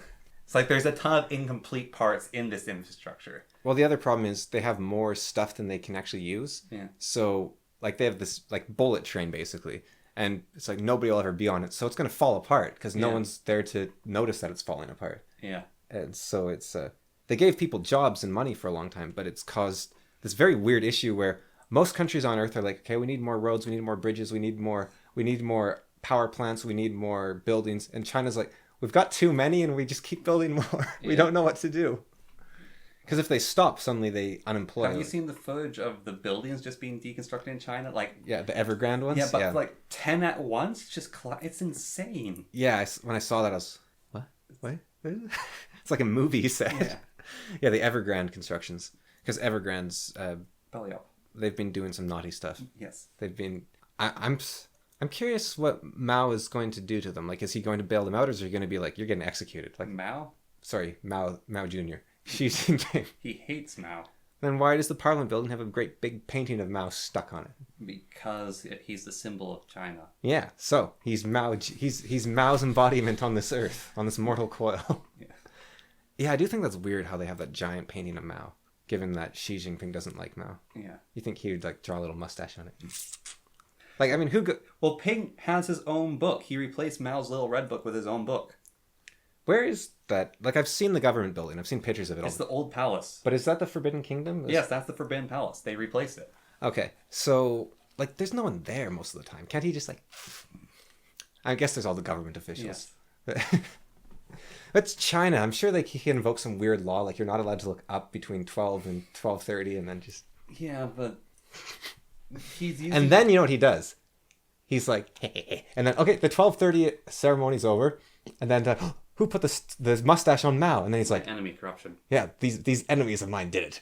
Execute them. And he's like, ha. Like, and it's we can't perfect. clean the picture. No one's allowed to touch it. Yes. We don't want to desecrate it further, but I'm going to execute all my. I mean, it's win-win-win. Unfortunately, he can't do that excuse because they're already all gone. Mm. He already did that. So I mean, he's ahead of the game. Yeah, he got rid of all the people who were corrupt already. Oh. Yes. So were they that corrupt, or was it they just not his buds? They weren't his buds. Yeah. Yeah, this guy. Yeah, no, it's a different place. Trying to think of some movie plot where like Trudeau sneaks into the Indian Parliament and then gets and then he gets them on his side and they do some sort of anti-China plan. He has to like go in under deep cover, so he disguises himself as like a head of state. Like, well, he is a master of disguise. Yeah, he's like, I know what to do. He's a drama teacher after all. That was actually yeah. So I think people want these perfect systems of government like monarchy. Yeah.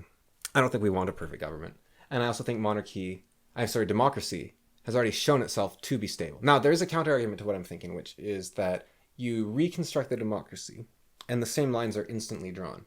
Yeah. That you're divided along before. But see, here's the thing. So a democracy, right?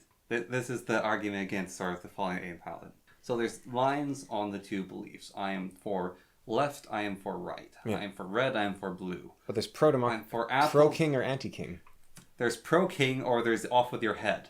It's not I'm pro-king, I'm anti-king. It's pro-king or you're dead. Right. But then you have proven that you've actually reduced liberty in a monarchy. Yes. Because right now you see in the UK there's a lot of Republicans and anti-monarchists that are saying this is the great time to start pushing our agenda of deposing the monarchy. And they're vastly outnumbered.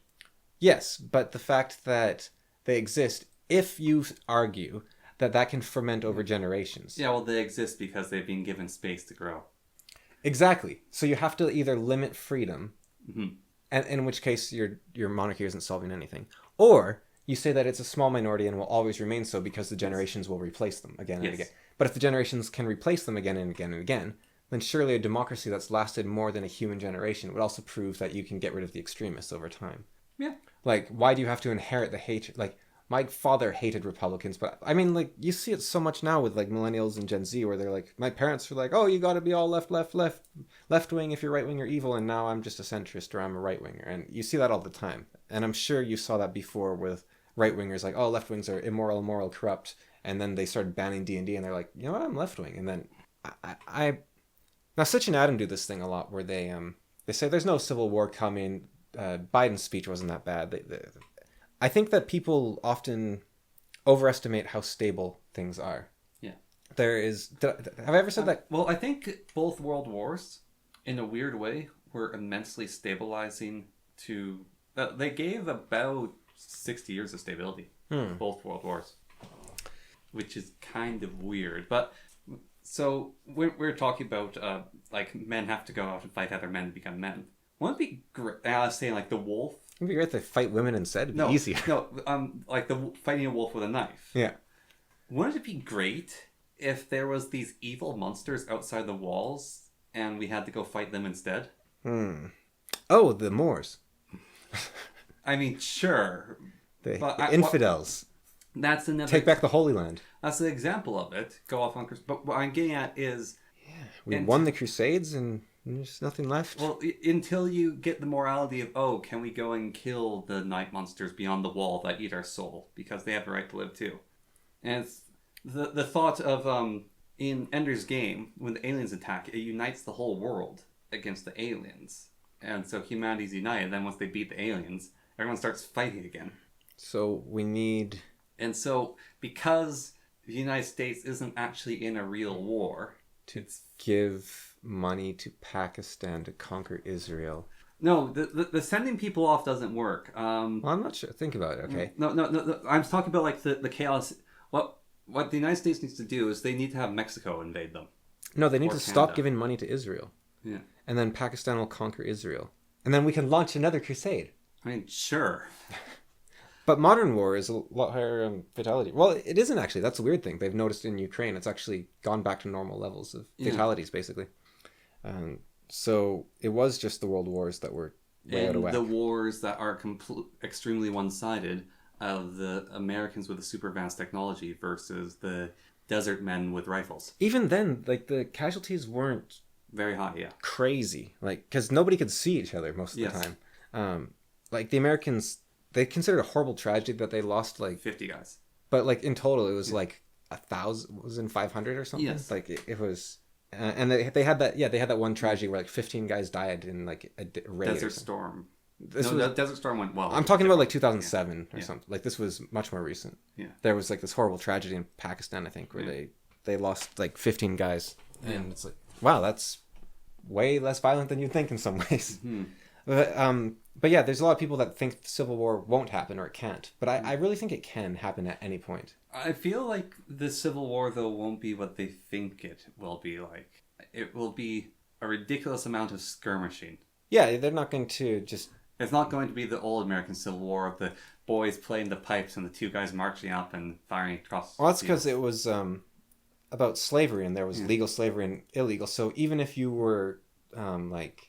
You know, you're kind of on the fence about slaves. It's like, well, they're invading my home, so I'm going to defend my home. But even then, there was people that were divided. Yeah. But I think you just have tensions rise enough. You have people that are sick of it, and they start an insurrection, and then enough people join the insurrection, and suddenly you have a civil war. Yeah. And then the military either ends it, or they pick sides. Yeah, which is what happened with the original Civil War. Military from both areas pick sides. Because if there's an insurrection... and the military stays on the side of the president, then there isn't an insurrection. Now, should they fight it with Nerf weapons? Like little soft... Yeah, and then if you're shot, you're out, and then whichever side of it... No, because the whole point of war is showing how much you believe in your ideal. Yeah. Death... So it's rational to have an equivalent, like robots fighting each other or something. But war is...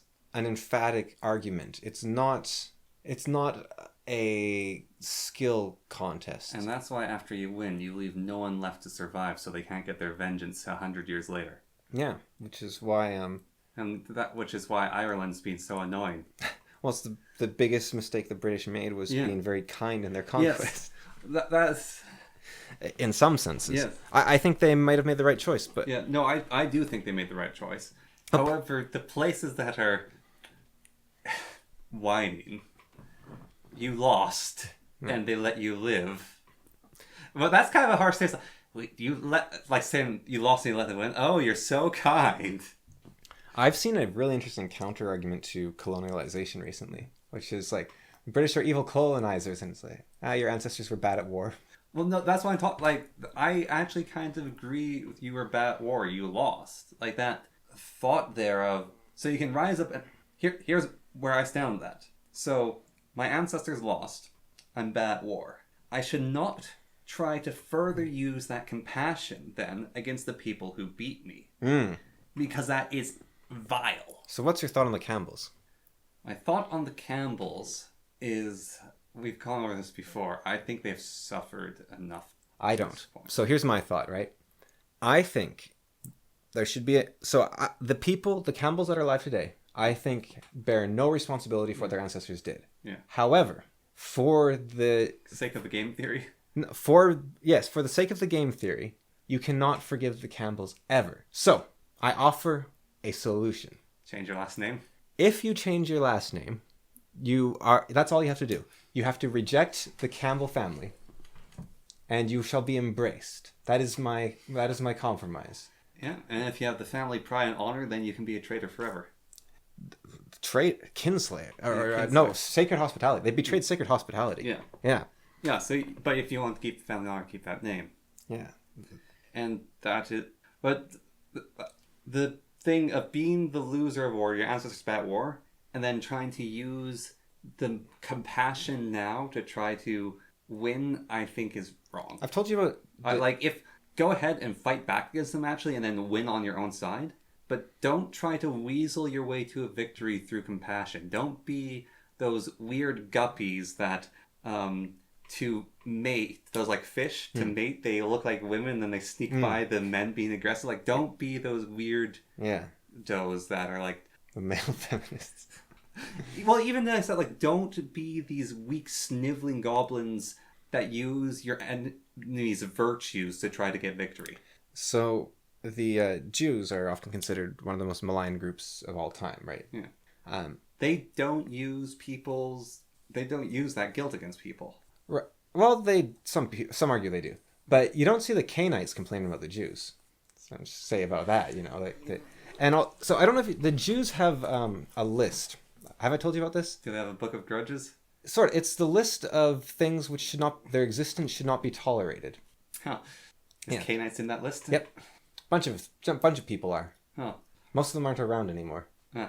But through time or through action? Well, the Jews wiped out the Canaanites. They took Jericho and they claimed Israel. Oh yeah, I guess so. Like, they got God on their side. They win these fights. Yeah. They're the chosen people. It's kind of a miracle they're around with how many enemies they had, really. And slaves to Egypt and... I think... See, Ramses, like 1 billion years ago, was a kind-hearted ruler who adopted a Jew as his son. And now the Canaanites are gone. You see where your kindness leads? But... That's not anti-Semitic, right? No. In the case, though, where you try to hold your victimhood to... Like, if any group, really, tries to hold their victimhood as a weapon... Everyone's done something to everyone, and everyone's had something done to them. Yes. Yeah. Like the English need reparations from the French. And they need the Saxons. Yeah, and the Scottish. And the Scottish. And the Norwegians. Those are the Saxons, I guess. Yeah. But, Alfred the Great drove them out, so the Norwegians need reparations from... Yeah, well, we talked about that before, too. It's just... Everyone's back and forth, yeah. Yeah. Or you can just say, hey, we're a culture together now. Yeah. Well, that's what Pakistan's done, actually, to a degree. It depends on the Pakistani, but there's some Pakistanis who really miss the British Empire. Yeah. And they're... there's Egyptians they have, like, these... that miss it as well. They have these British-style cities in Pakistan that they're very proud in maintaining. And, they very much liked it. That's not all of them, but there's people there that are like, come back. And Hong Kong as well. Yeah. And Canada, like, we've decided we like them well enough. Yes. Like, we'll stick around. And a bunch of other of the Commonwealth has. Yeah. But Canada, we're also just a colony, so it's different. Do you know about that plaque in that one country that left the Commonwealth? It's like this giant memorial to symbolize them leaving the British. And inside it, there's this writing, and the whole statue is commemorated to Queen Elizabeth because she's the one who said, yeah, you can leave. Yeah, well, recently... And they're very, very thankful to her for that, because she's like, yeah, go on. What on earth were we even talking about? I don't know. I guess we can end there. God save the king. God save the king. God bless Queen Elizabeth. Yes. Letting those people go. But, of course, now we know what will happen, because Rameses let the people go. And... Yeah. No, I do think it's... slavery and conquest. Everyone's been a slave. Everyone's been conquered. Like, except maybe like the Tasmanians. Yeah. Well, they were conquered. They're all gone now. But they might have not conquered anyone. Yeah.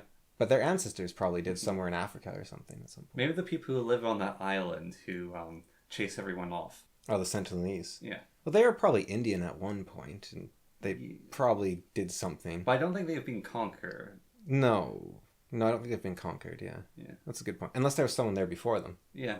Like, didn't they find the Homo florensis in Indonesia, like the little hobbit guys? Yeah. Or pygmies. In New Zealand. Like, they might have been taken out by Sorry, the hobbits are different than the pygmies, right? But they might have been taken out by the people that came before them. So if you include other human species, I mean, maybe no one's innocent at this point. Yeah. But how far back are you willing to go to measure that? Yes, and thus we must forgive. Except for the Campbells. Yes. Yeah. Well, that's a game theory. Yeah, and you could do the same. Give someone an out. Say, we won't forgive you for slavery unless you... Well, that's what reparations is. Reject the wealth of slavery. Yeah, that's what that is. Which the British Empire did.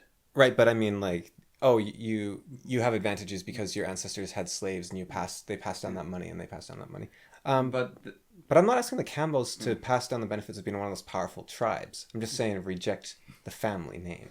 So all slave owners all around the world, you have to reject your family name and take on a slave name of the people you enslaved. That'd just be a mess of name changes.